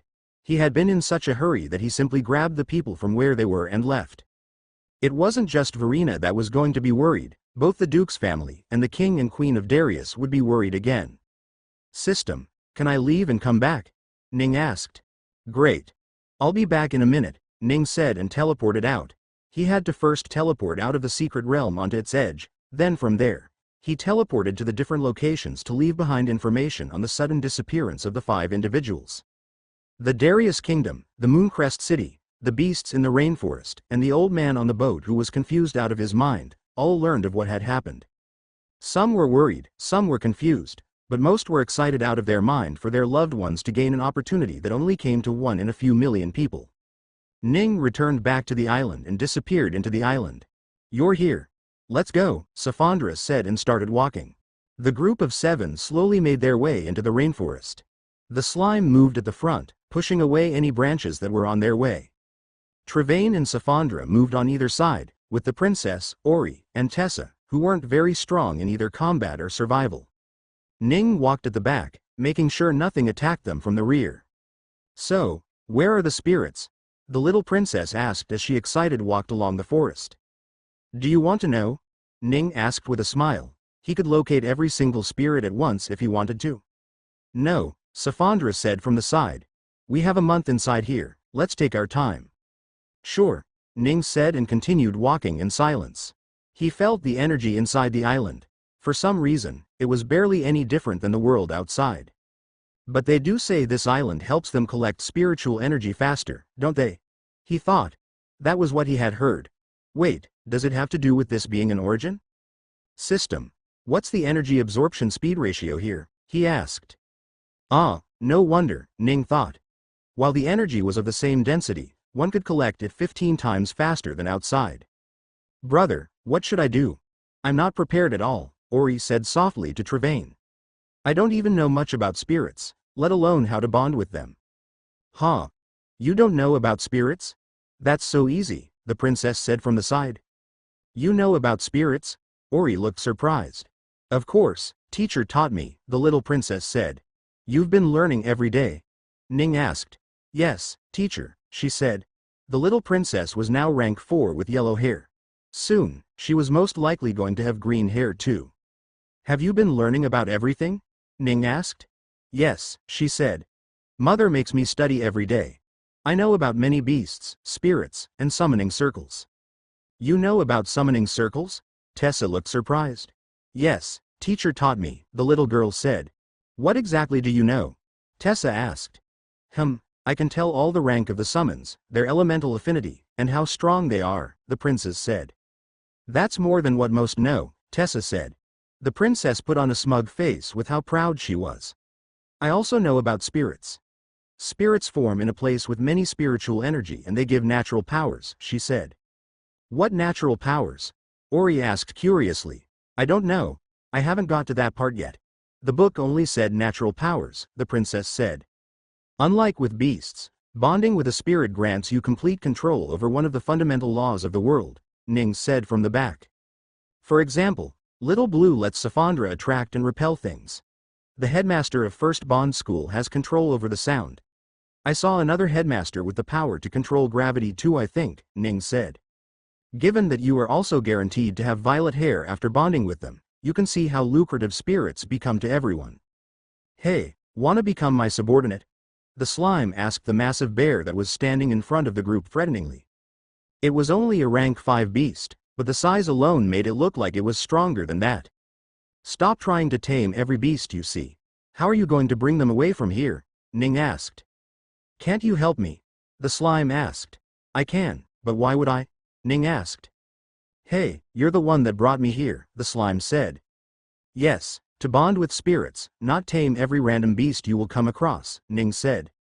Well, yawn teacher, I want to sleep, the princess said. It had been half an hour since they entered the forest, so now that her excitement level had died down, her sleepiness had returned and she was feeling lethargic. Sigh, fine, tame that beast, Ning said, and the slime excitedly bonded with the beast. Then, Ning used a large piece of cloth to tie the princess to the bear so she could sleep while the rest of the adults continued walking. They came across beasts, but most of them just walked away when they saw the bear. If they didn't, the slime or Safandra simply fought them off without much trouble. My feet hurt, Tessa cried.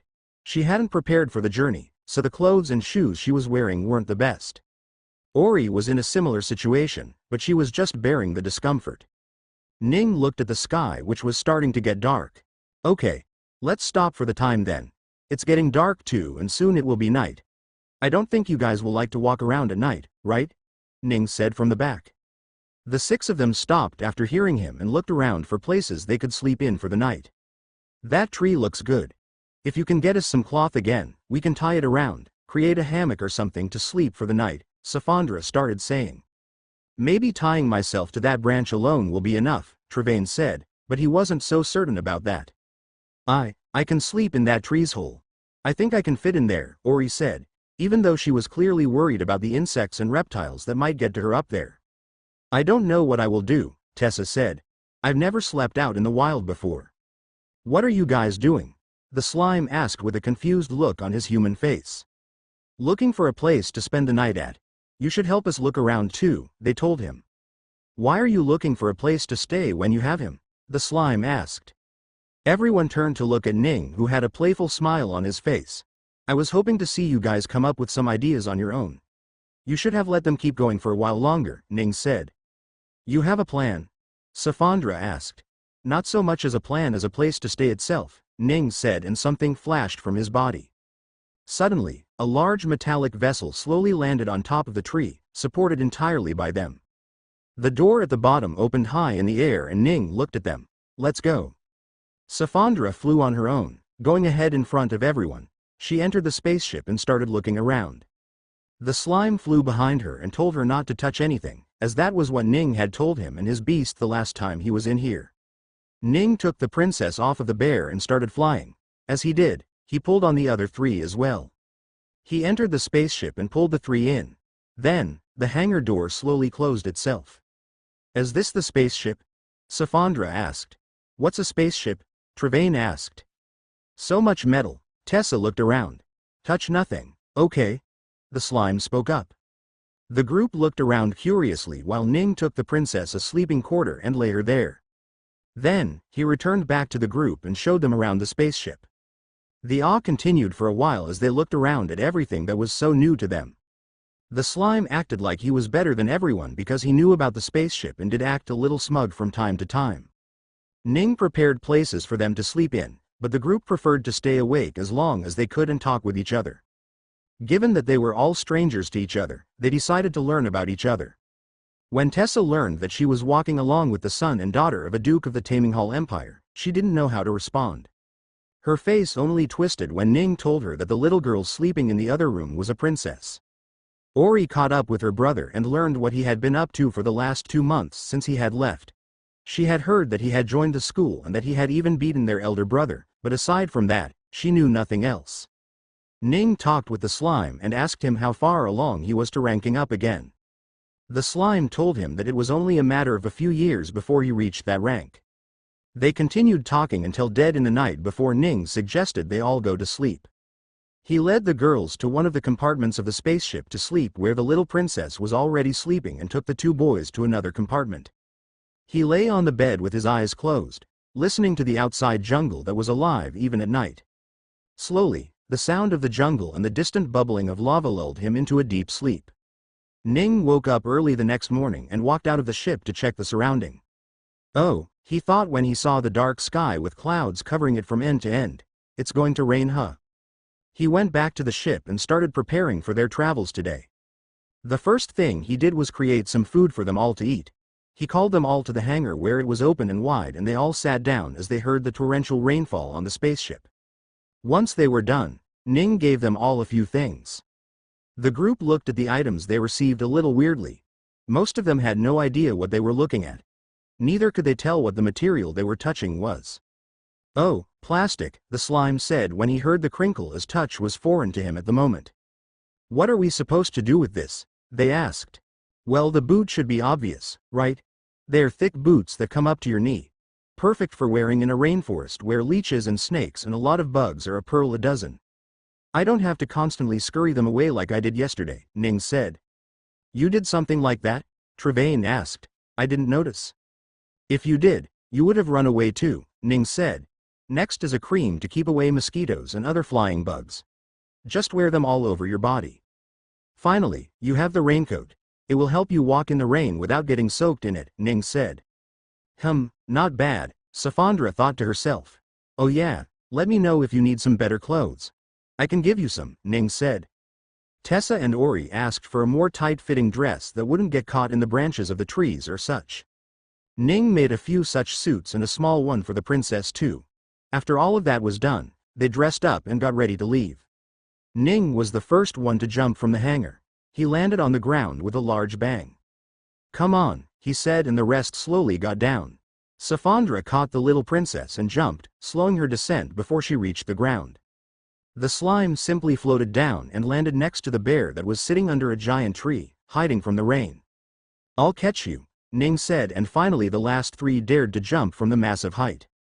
Trevain was the first to jump, and Ning slowed him down before he arrived. Tessa jumped after that, and Ori after her. Once they were all on the ground, Ning looked in the direction of the volcano and started walking. Hey, you got anything for my beast? The slime asked as they walked. Ning looked towards the beast, upon which the princess was riding, and shook his head. It's a bear that was born and bred in the rainforest. It doesn't need anything, as living in the rain is second nature to it, he said. Oh, okay, the slime said, and they continued walking. The constant sound of pattering continued as the rain fell on them, and once or twice they even saw a student or two walk by not far away. However, each time they would change the direction after seeing so many people at one location. The slime turned its slimy arm into sharp-edged weapons and sliced away any vines or branches that were on their way. Ning constantly looked around just in case there were any beasts that were secretly trying to target them. Just as they were walking around, the princess suddenly shouted. There! Everyone turned towards the princess and then towards where she was pointed. When they did, they saw the last bit of something blue flying into the forest, disappearing away from view. A spirit. Ning's eyes widened in surprise. Without hesitation, he teleported away. He arrived not far from where the spirit was, and he put up his arm to use telekinesis on the spirit. However, it did not work on the spirit at all. Spirits were being of energy, and unfortunately, energy was something he could not control. Just as he was about to teleport again, the spirit stopped and looked back. A slight ringing sound came from the spirit as the humanoid manifestation of energy turned its head towards Ning.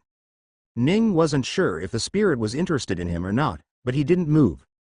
The spirit slowly moved towards him with a curious look on his face, making multiple jingling noises as it did.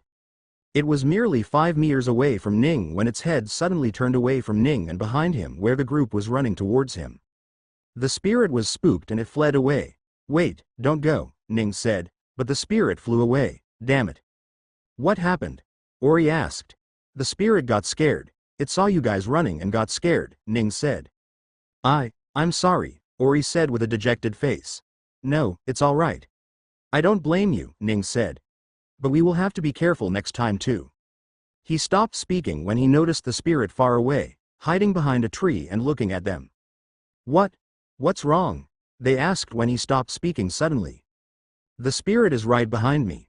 Don't move and let it approach us instead, he said.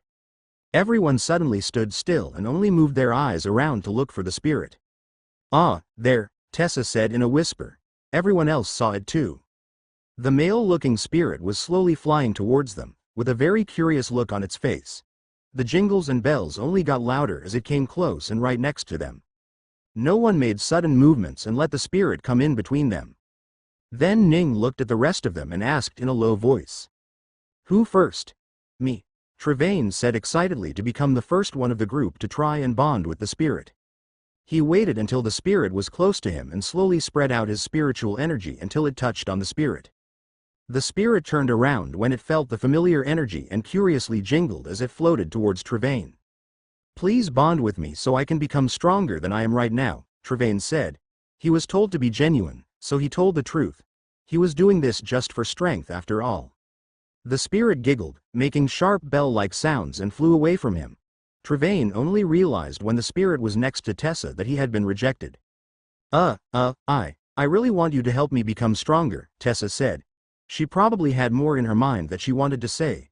but the spirit suddenly arriving in front of her sent her mind into panic, and in haste, she basically repeated what Trevane had just said. The spirit giggled again and moved away. Tessa became dejected, and it was Ori's turn now. She hesitated for a bit, and in that time, the spirit got bored and moved away. Spirit. The princess said excitedly when it came by her, but her excitement scared away the spirit. The spirit finally flew back to Ning, who looked at it for a while. You want to join me? He asked. The spirit stuck out its tongue and flew away. As it was leaving, the slime jumped in front of the spirit and said, Join me. The spirit suddenly fell into a lull where a summoning circle appeared beneath its feet and was bonded to the slime. Ooh! It works! The slime shouted in glee. Everyone else looked at him in surprise. What did you do? Safandra asked with a shocked expression. Oh, it turns out my system has a skill where I can bond with a spirit so long as they don't hate me, he said. So long as they don't hate you? Ning asked. Yes, the slime said. Oh, my color change. The slime's fake body was fine, but his real body, that was the blue slime, was now purple in color. More accurately, violet. Everyone saw the bit of himself that the slime had put out and was more than surprised to him change color too. They had never seen a beast change color after bonding with something else. Although to be fair, they had never seen a beast bond with anything, to begin with. You didn't force him to bond you, right? Safandra asked. I don't think so, the slime said, uncertain. Do you want to leave me? The spirit that was flying around the slime shook its head and continued giggling. Great, the slime got happy. Let me give you a name then. What should I name you? What powers did you get? The princess asked. Who said that? The slime turned around. I did, the princess said. No, not you. Someone else spoke, the slime said. Huh? No one else spoke though, Ning said. Someone did. Look, there it is again. Someone just said. I can't believe I didn't even speak. Was that you, girl? The slime turned towards Ori. Me? I did not speak, she said. Weren't you the one who didn't speak to the spirit? The slime asked. Wait, how do you know what I just thought? She asked. Can you listen to people's thoughts? Ning asked. Listen to what I'm saying? Whoa. He can listen to thoughts. The slime repeated what he heard in his mind. Did you say that? No, Ning frowned. I thought that, Trevane said. What the hell? You can really read my thoughts. That girl is thinking of what to say to the next spirit she meets. The slime pointed to the Tessa as he spoke. Stop listening to my thoughts, Tessa cried out. No.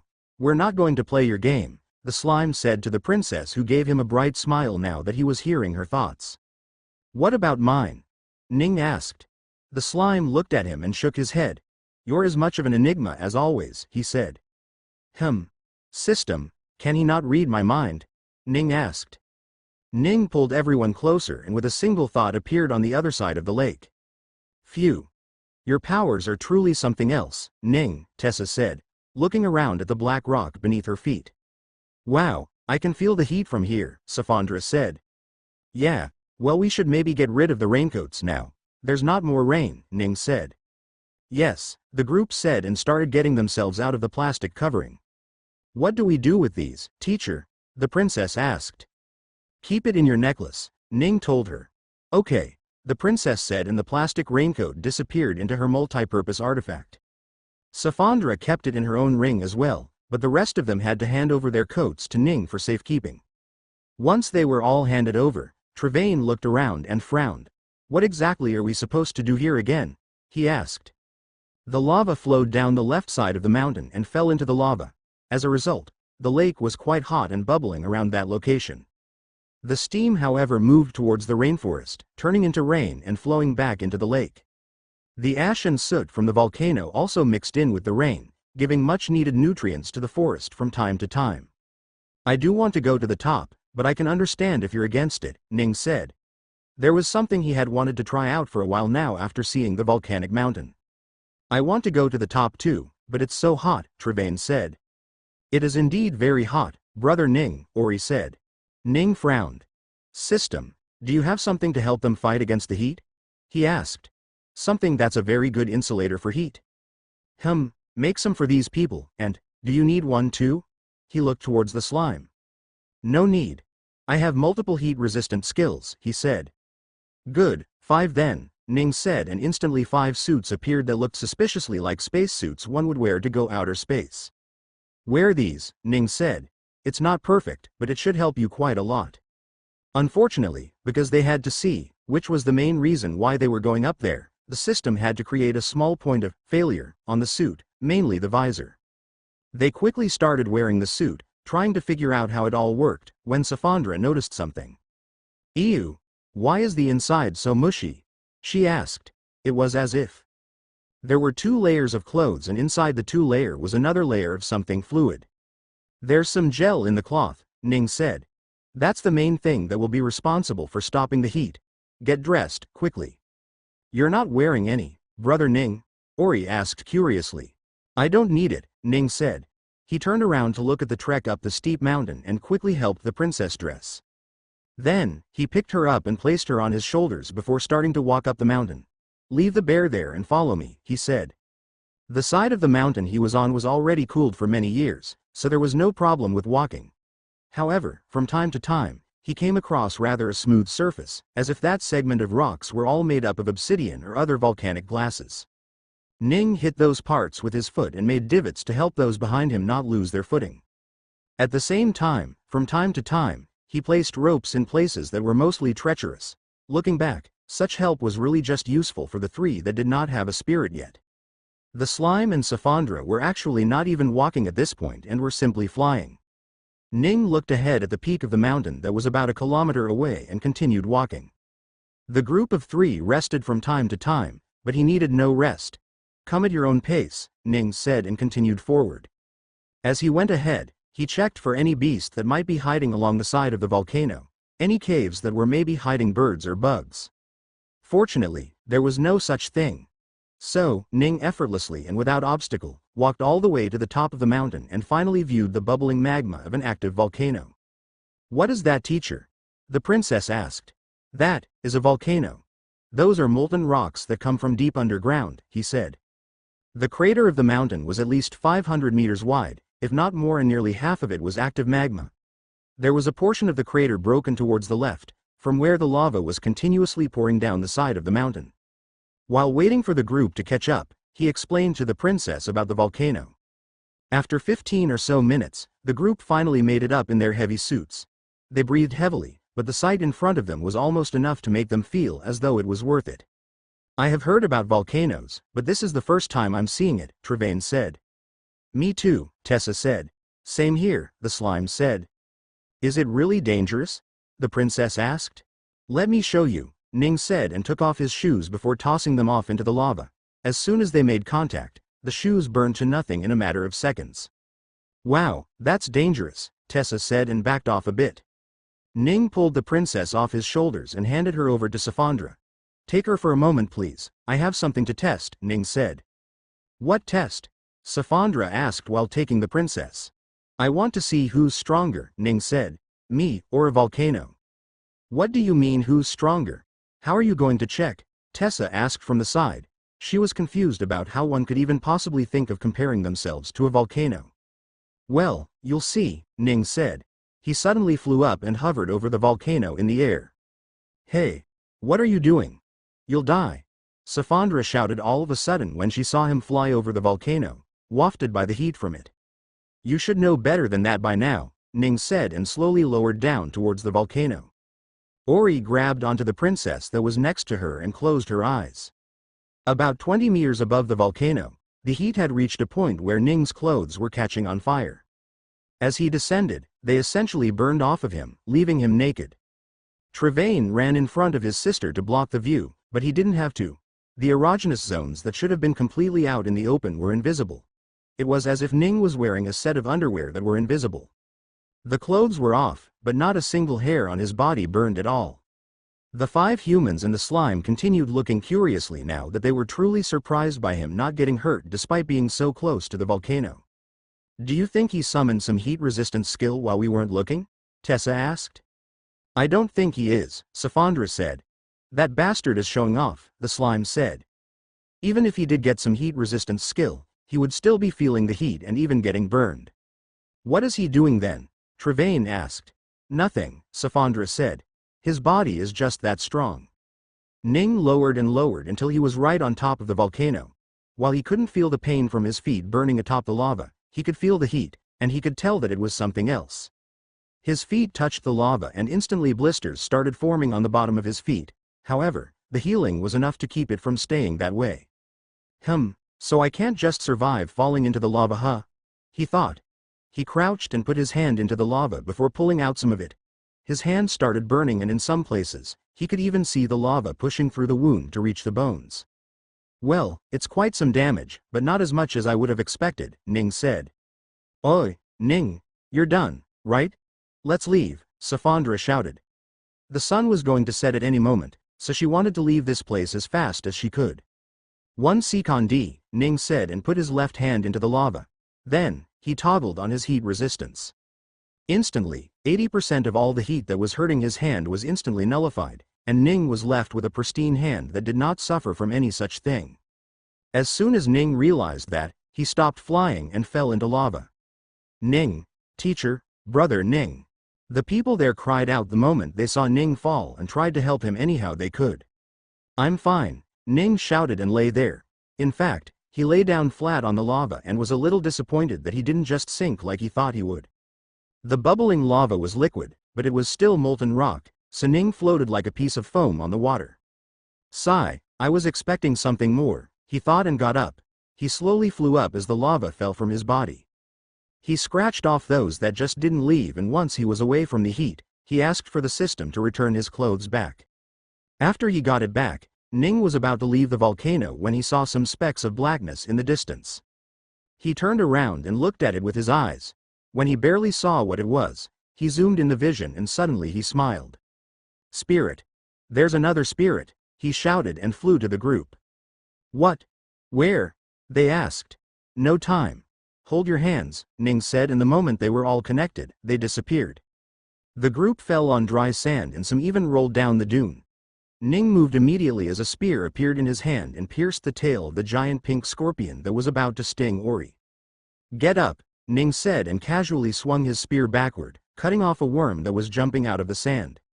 He used telekinesis to catch on to Tessa, who was not far from him, and sent her flying back to the top of the dune where Safandra and the slime were taking care of the few monsters that were coming out of the sand there as well.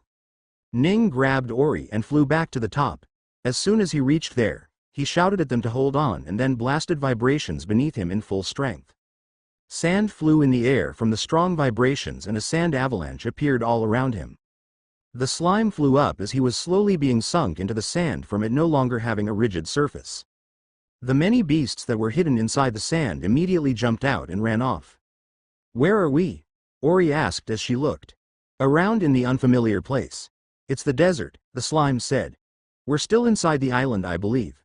Oh, and look, there's the volcano we were just at. You can see the lava. The group turned around and nearly more than 20 kilometers in the distance, they saw the volcano. So far, Tessa thought. Right, you shouted, Spirit. Where is it? Right, behind you, Ning said and pointed in the distance where a group of people was gathered, following a spirit that was having fun around them but was also making the people chase it. Surprisingly, the spirit was flying in their direction exactly. Nearly 15 different people wearing all sorts of clothes were following the spirit, but the spirit easily outran them all. As it got closer, Ning realized that it would be hard to keep it still with so many people following it. System. What's the easiest way to bond with a spirit? He asked.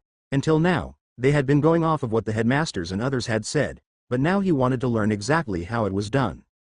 Entice the spirit with something it might look forward to. Ning repeated the words for everyone to hear. What might the spirit be looking forward to? Is it possible for a spirit to be materialistic? Trevain asked. Probably not. What about freedom? Although it should already be free, Tessa said. I have an idea, Ori said. What is it? Ning asked, but the spirit was already at their side already, so there wasn't much time. Never mind, just try it. He gave the way and the spirit flew directly in front of Ori, who immediately took off her helmet and put forth her hands towards the spirit. If you bond with me, I will show you all the amazing places in the world outside of just this small island, Ori said. The spirit suddenly jingled and cocked its head to the side in amusement. It flew around Ori, and even as the crowd came up to them, it made a thinking face. Trevane and Tessa looked nervously, but none of them could be as nervous as Ori herself. The spirit kept moving around her, increasing her anxiety all the more. Then, it finally stopped in front of her, and even as the crowd stopped right in front of their group, it touched Ori's hand and a bond was formed. Instantly, Ori's hair, which was perhaps the worst amongst everyone here, suddenly turned violet from the stem and moved all the way out to the tip. Their group and the crowd of 15 that had gathered looked at Ori in shock, for entirely different reasons. "What the hell are you doing?" one person cried out. "Who are you? What is that dress?" another person asked. "That was our spirit. You can't simply bond with it," a third person cried out. Instantly, the 15 different people cried out injustice, and some even prepared to attack them. Ning was the only one aside from the slime there that wasn't wearing the spacesuit to block the head, so he walked in front of them all and smiled. "My friend here has bonded with the spirit. Please go away," he said. "Then have her cancel the bond or we will kill you all," a girl spoke from the side. Ning's casual eyes narrowed all of a sudden as he stared at the girl who said that. "I don't take threats of death easily," Ning said as he started walking toward the girl. A spear came out of nowhere in his hand as he pointed it at the woman. "If you are willing to die in the process, then come ahead and try," he said. The group hesitated a bit. 3 of the people from the group that belonged to the first bond school had already recognized Ning as the person that summoned the draconic beast in the sect not long ago. If he was really led to go all out here, who knew how far he would go with this? So, without any hesitation, they turned their tail and ran. The rest of them were hesitating not because of Ning, but because their group of 7 had 2 spirits flying around them. Not only was Ori with a spirit now, but there was also a violet slime that seemed to be with a spirit as well.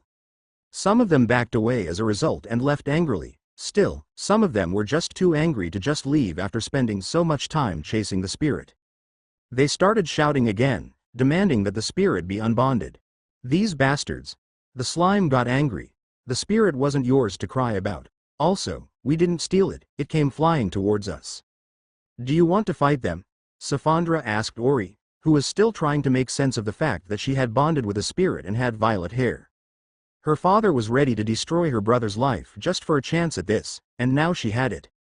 And she didn't know what to do. Ning turned around to look at Ori. He wanted to ask her to fight, but given that she was only rank 4 at the moment, it didn't feel right to have her fight. "It's about time for sunset, let me get rid of them," Safandra said and suddenly pushed them all back, regardless of how strong they were. "You all want to fight? Come," she dared them all.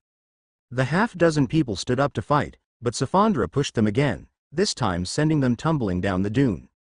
Suddenly, the many beasts that had run away not long ago returned, and this time they had a feast for them.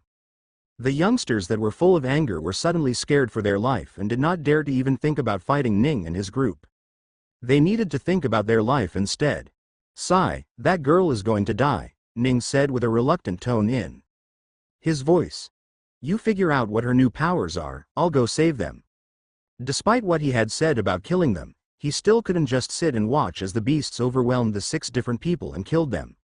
So, he went to help them out. "Ooh, let me help too. I might want to tame some of them." The slime followed him and teleported directly onto the shadow of one of the beasts in his vision. "Ori, are you all right?" Trevane asked after getting rid of his helmet. He was having a hard time believing his sister had done it. I'm fine," Ori said, unable to hide the smile on her face. "You know what your powers are?" Safandra asked. Ori nodded. After all, whenever someone bonded with something, they always learned the skills they acquired from the other beast or spirit. Only the slime was a unique case, as not many would have so many beast skills to keep track of. "It has to do with metals," she said. "I can attract and repel metals and some variation on that power. I think it's called magnetic powers." "Oh, you became a magnet?" "Haha," Safandra laughed. "Anything you think you can do? Also, do a very weak version of whatever you were thinking, okay? You don't want to hurt people?" Ori nodded.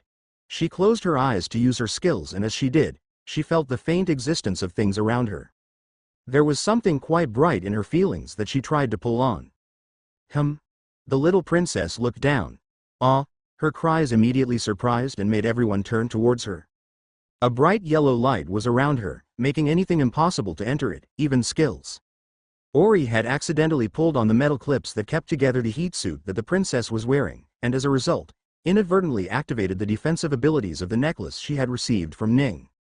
"What's that?" someone asked. "A barrier." Safandra was surprised. "How?" "I think it's from this necklace my teacher gave me," the little princess said, but did not take it off. "Of course he did." Safandra sighed and turned around towards Ori. "Don't use your skills on the little princess. You can't do anything to her." "Oh, sorry," Ori apologized and tried it again. This time, she destroyed her own suit, which she wasn't sure if would make Ning angry. "Don't worry, he won't get mad." "What else?" Safandra asked. While Ning and the slime finished getting rid of the beasts, whether it was by killing them or the slime simply taming them, Ori and the rest figured out her powers. By the time Ning and the slime returned, they were almost assured that they knew all of Ori's powers. Magnetism, huh? Ning thought to himself. According to the experiments, Ori was capable of attracting metal on a very small level. If hairs were made up of metal, she could pull on just a single one from nearly 10 meters away. Similarly, she could also repel metal in the same way. Depending on the spiritual energy she had, the power could be quite something.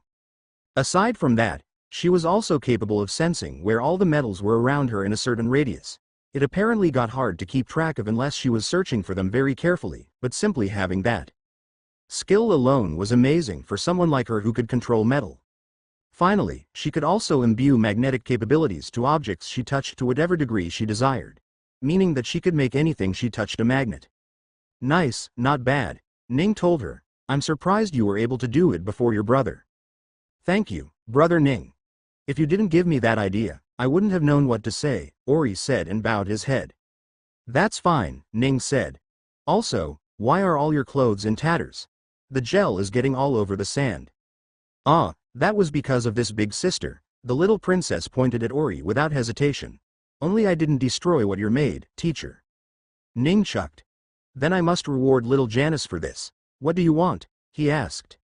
"Want?" The princess's eyes widened in expectation. "I want the next spirit." "Okay.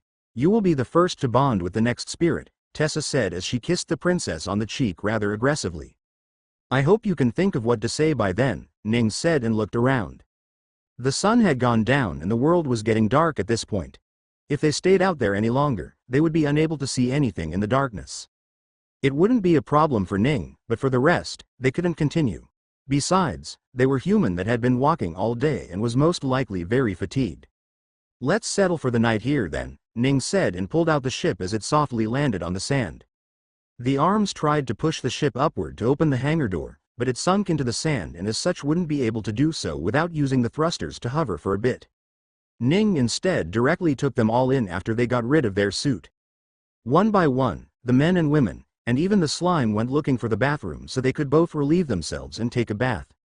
Once they were all done, Ning gathered them by the hangar again, where he gave them food and water to drink. The two new spirits flew around the room, making bell-like noises all around. From time to time, they flew by Safandra's neck, where Little Blue was hiding this whole time. They called Little Blue out to play with them, but Little Blue wasn't intelligent enough to understand what they were trying to say to her. Everything felt alien. "Who are you?" the slime said. "What?" Ning looked at the slime. "That spirit, it's asking who are you to the other spirits," he said. "How do you know that?" Ning was surprised. "I can listen to Oth. Ours minds now," the slime said. "Or I can understand spirit languages. It's one of those two." Ning was confused. "Oh right, she's asking for Ori's spirit's name. Don't we need to find a name for it?" Tessa said. "Right, Ori. Do you have any idea?" Trevain asked. "I've been thinking, and, because I can now control metals, I wanted to name him with the name of a metal," she said. "Metal, huh? Are there any good metal names that would suit a spirit?" Tessa asked. "Well, he's kind of white more than anything," Ori said. "So, I have been thinking of naming him Silver." The desert region was large, but not so large that one couldn't entirely cover it in a matter of days. It had been 3 days since Ori found her spirit and was now using it to the best of her capabilities. Along the way, she was practicing against beasts that would appear. Her rank didn't allow for her skills to be very strong, but she still trained against the beast and gained quite a bit of training on her abilities. It would still take her years and years before she was capable of using everything in her arsenal through sheer instinct, but for now, simply training like this was enough for her.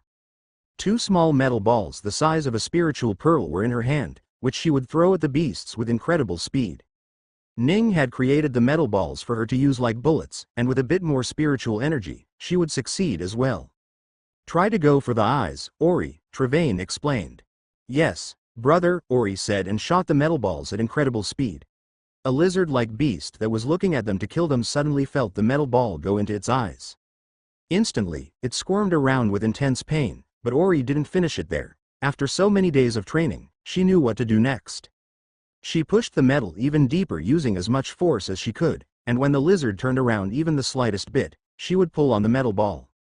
Since the lizard was shifted, the metal ball wouldn't come back through the eye it went through, but push through a new route before coming close to the skin, or getting stuck inside the skull. In that case, Ori would push on it again and push, until she pushed the metal ball through the lizard's brain and it died. Once it was dead, she would pull on the ball, using it to slowly reorient the lizard and pull back the ball. The ball was surprisingly lacking in blood when it came back, but she was used to it by now. Ning had made the ball so that it was hydrophobic for the most part, especially when it came to stuff like blood and poisons that any beast would have.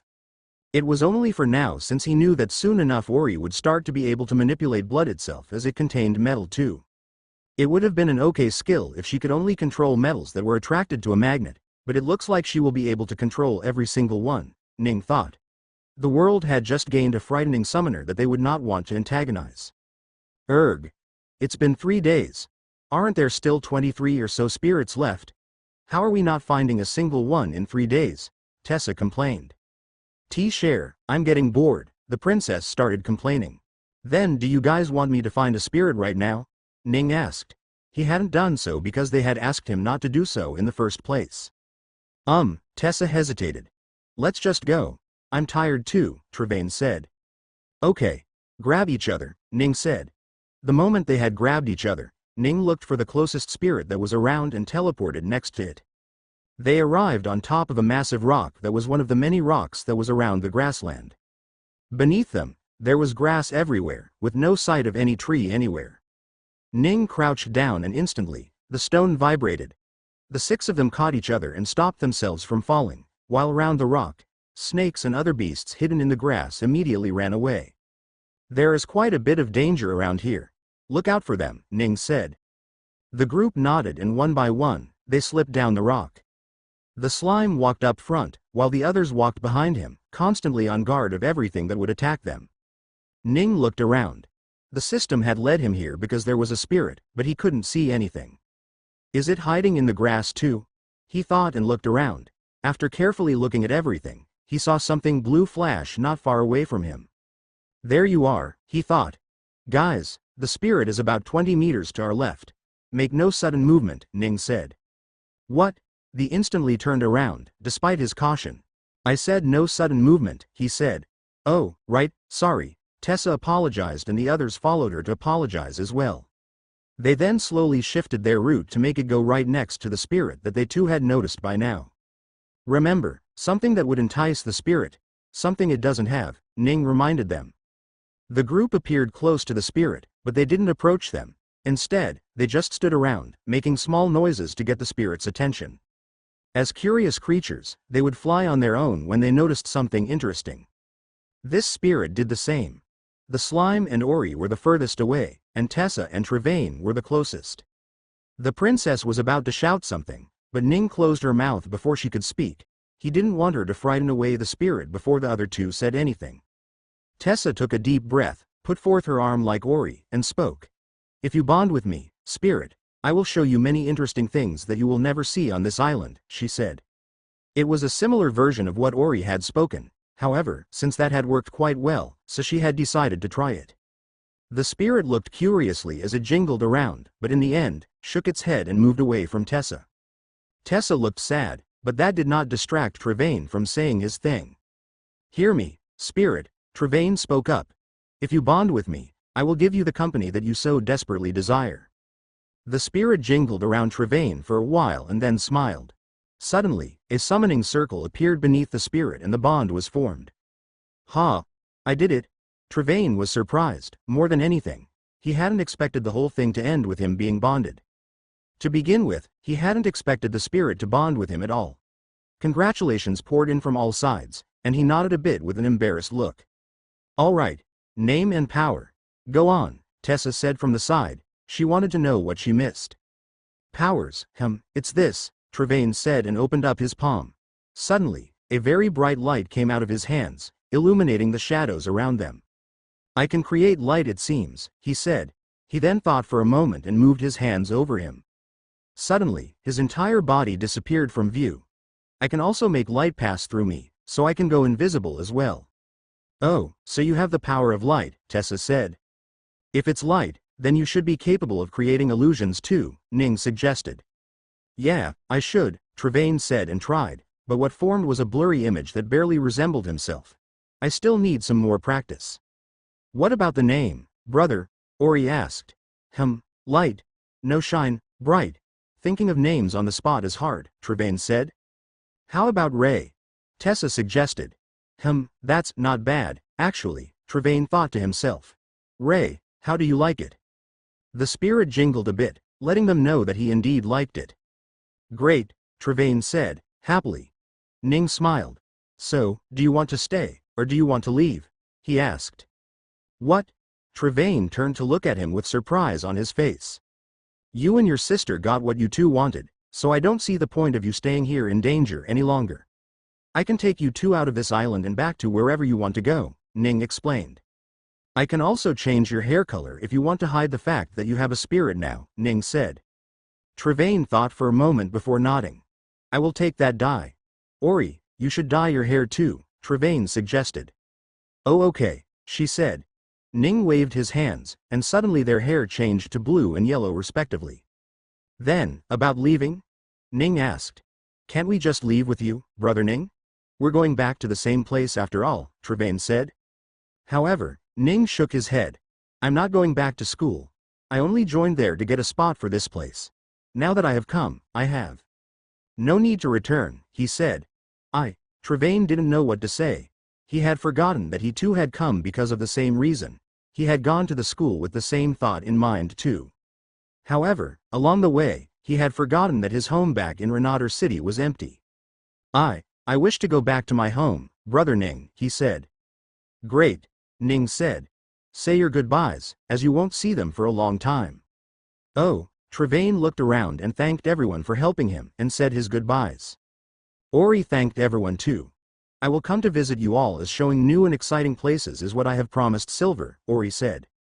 Come, Ray. Time to see the outside world, Trevane said.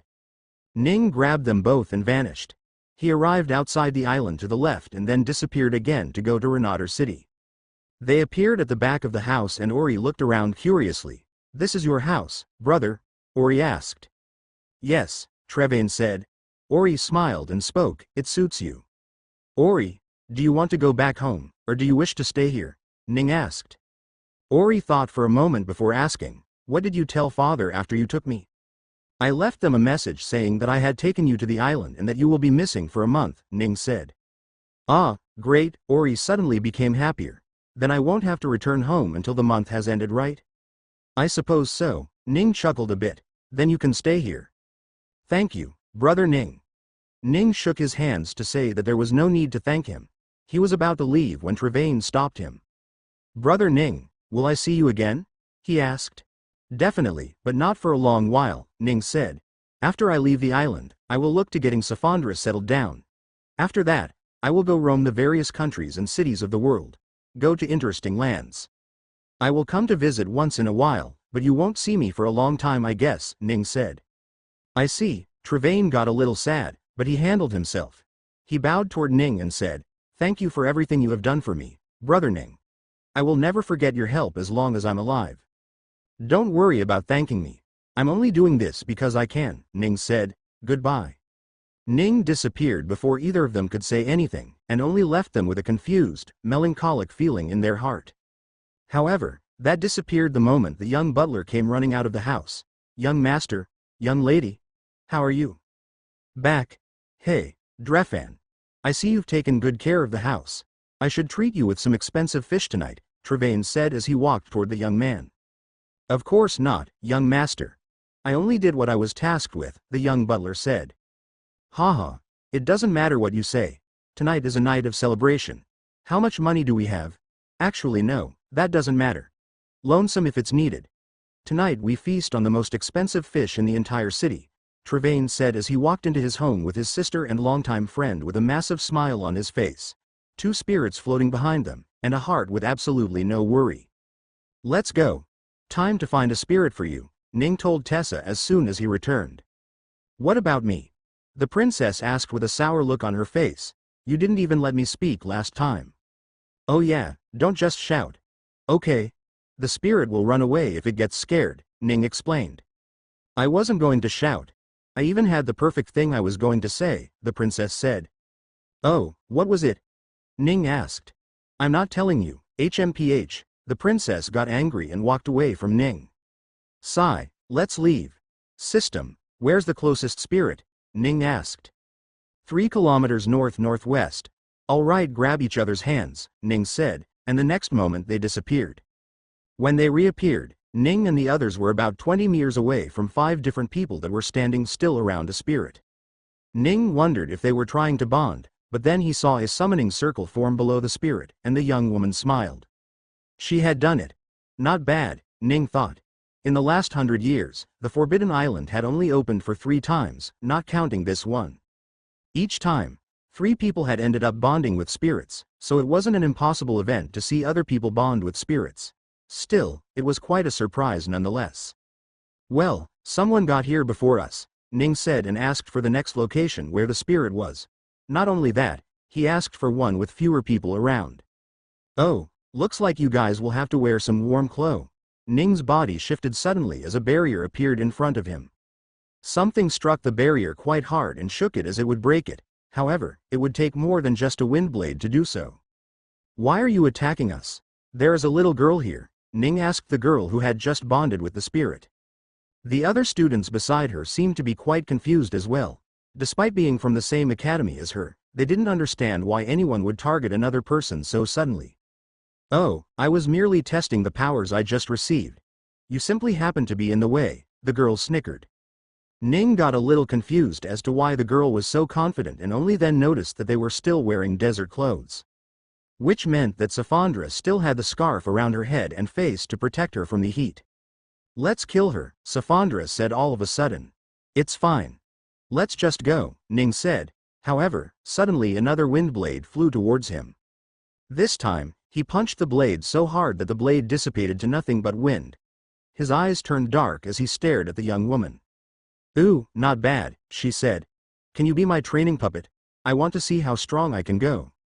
Without warning, the girl created a tornado that sucked in everything from the surrounding, uprooting even nearby trees. Safandra pulled on Tessa and the slime stopped the princess from being blown away. Ning, however, simply walked through the tornado, appearing on the other side. The girl was surprised and sent all the wind in the area at him to push him back. However, Ning simply teleported behind her and grabbed her by the nape. You just had your wish fulfilled and you want to die already? Ning asked. What? Let go of me, the girl cried out. No, you don't tell me what to do, Ning said. Instead, you will do as I say. Erase your bond with the spirit, and I will let you go. You bastard! The girl shouted and suddenly started pulling all the air around her to herself. That included the air inside of Ning. The air in his lungs was violently pulled towards him, and even the air bubbles that were dissolved in his body were pulled by the girl. However, in the lack of air, his lungs simply created more air. When his body was hurt, it simply reverted back to how it was beforehand. Not a single thing the girl did could hurt Ning at all. Erase your bond, or I will free the spirit from your dead body, Ning spoke in her ears. No, no, the girl cried out, but Ning didn't care. The little princess's eyes were already closed, so he brought out a knife and placed it on the girl's throat. Your choice. Will you erase your bond while you are alive, or should I let it happen by killing you? He asked. I will count to 3. No, the girl cried. 1. Please, no, I'm sorry, please don't make me. 2. The knife landed on her throat, the mere sharpness of it that was capable of cutting even Ning's flesh, tore the girl's skin like a hot rod piercing a bubble. I promise not to hurt you again, please don't make me do it, I need. 3. I'll do it. Before Ning could do anything, A summoning circle appeared beneath the spirit again as it was unbonded. The spirit was confused and slightly offended that the girl would unbond with it after bonding just now. The spirit made some rather harsh bell noises and flew off. Good. That's what you get for trying to kill us, Ning said and pushed the girl away before walking back to the group. Ning left the girl on the floor and walked back to the group. You're scary, Tessa said. She was slightly shaken by the fact that Ning was so close to killing the girl. Let's forget about that, he said and looked to the side. Let's go, that spirit is running away. He grabbed onto Tessa, who tried to grab onto the others but missed. As a result, only Ning and Tessa arrived in front of the spirit. Ning realized the mistake immediately and returned to get the rest of them. Just then, Tessa looked at the spirit in front of her and started speaking the words of her bonding. Wieneril pesto, thing seno gift, spirit, I saw how you were treated just now. I promise you, if you bond with me, I will always never let you feel sad, and you will forever only feel happiness around me, Tessa said. She had to improvise a little, but the words came from her heart after seeing its expression just now after its bond was erased. The spirit was conflicted, and the bell sounds made sure to let everyone know just that. Tessa looked saddened as well. What was this, the third time she was trying? Both times before she had tried to copy the other people's words and as such had failed. However, now that she was using her own words, from her own heart, if even this failed, then she wouldn't know what to do. Maybe I'm just not meant to have a spirit, she began thinking. Tap. The spirit touched her hand and let out a small jingling noise. Ning returned just in time for everyone to see the summoning circle form beneath the spirit's feet. I did it? Tears rolled down her eyes. I did it. I did it, guys, I did it. What? I didn't get to do it again, teacher. The little princess complained. Not now. I'll get you one later, Ning said. Congratulations. Safandra walked up to her and hugged her. Tessa became a sobbing mess for a while, and her spirit made sad bell sounds as it cried just by feeling the emotions in the air. After a while, she was finally calm enough to stand up and try out what she had acquired. She had only thought about it when the wind took up speed around them and moved violently. Stop! She cried out in surprise, and suddenly the air stopped moving altogether. It stayed still, unmoving, even when other things tried to moor it. Ning tried to breathe, but the air didn't come into his lungs. It struggled to move outside so much that pulling any in was just too hard. Instantly, both the princess and Safandra started suffocating. Release it, Ning spoke. Only then the Tessa realized what she had done wrong. Move, move. She spoke and the wind flowed naturally. I'm so sorry, are you okay? She asked the two girls that were breathing heavily by now. Phew. I was about to give her a mental order, the slime spoke from the side. It seems I will need a hell of a lot more practice, Tessa said softly. The spirit flowed down to her and nudged at her cheeks. Yes, yes, no need to be so sorrowful, she said to the spirit. Are you naming it? Ning asked. Of course, she said. Wind. Gale? No, that's the headmaster's spirit. Sylphrina, Safandra suggested. Sylphrina. That kinda sounds like your name, not gonna lie, Tessa said. Yeah, it's not bad. Sylphrina, Sylph for short. How do you like it? Oh, you love it. The spirit moved around happily, making serene bell noises. So, do you wish to stay, or do you wish to leave? Ning asked. I think I'll leave. Also, I want that hair dyed too. I don't want everyone to know I've received a spirit, Tessa said. Okay, Ning said. Can you stick around for a bit? I will take this little princess and see if I can get her a spirit quickly too. If she can't find one in the next half an hour, then I'll take you back alone. Sure. That gives me some time to get to know Sylph, Tessa said. Great. You guys wait around here, okay? Ning asked Safandra and Slime. Sure, they both said. All right, let's go, Missy. He carried to the princess and disappeared. The two of them arrived in the dead cold of the snowy lands in the west of the island.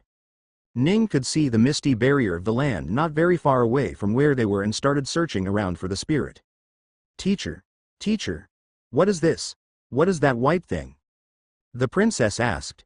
That's snow. You don't know about snow? Ning asked. This is snow? The princess crouched down to touch it. He, it's so cold. Ah, you have never seen snow, have you? Ning asked. It made sense. After all, the Darius kingdom was around the equator line, so any chance of snow there was impossible. Look how fluffy it is, Ning said. Play around. Yes, the princess said and jumped into the snow. He jumped alongside her. They played around for 5 minutes before Ning made her stand up. But I want to keep playing, the princess said. Later, we have work to do, the princess said. Ning searched for where the spirit had moved to and teleported nearby it. The princess was about to jump up and scream at it, but then she remembered she couldn't make any sounds.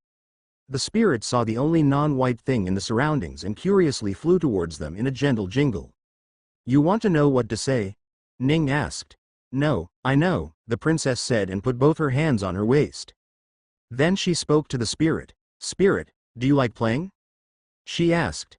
Ning looked at her weirdly, but the spirit only jingled a bit. Neither of them could tell what the spirit was saying, but the princess still continued on. Do you like having fun? If you do, then bond with me. Together, we will have all the fun in the world. Ning smiled a little when he heard that. I can also let you play with my friends. There's OCCY and another small OCCY. Then there's Slimy, and Slimy has so many other friends. There's also Joan, and I think my mother will like you. Tap. The spirit bonded with the princess and giggled a bit. I want to play too. The spirit spoke with a peal of laughter in its voice that was followed by some smooth jingles. Ning's eyes went wide when he heard that. The princess had managed to bond with a spirit that was fully sapient and could thus speak. You can speak? Ning asked the spirit. The spirit moved behind the princess and peeked slowly. Who are you? It asked. Don't worry, Fifi. That's my teacher, he won't hurt you, the princess said. Really? Fifi cautiously flew out and looked at Ning. Yes, I can speak, but only because I bonded with her and know her language now. Ah, Ning realized. Wait, Fifi, Fifi? Fifi himself turned around to the princess who had already named him. Yes, Fifi. Because you can use fire, and now I can use fire, the princess said. Fire? Ning looked surprised. Your powers are fire-related? Yes. The princess said and moved forth her hand. Suddenly, a massive fire exploded in the middle of the two, reaching nearly 3 meters in height. Ning fell back a little in surprise and then got scared. Stop, he ordered and the princess stopped. He immediately ran up to the princess and checked her all over. Are you okay? Are you burned? He asked. Ning then took Tessa back to the school, directly into her grandmother's room in the library.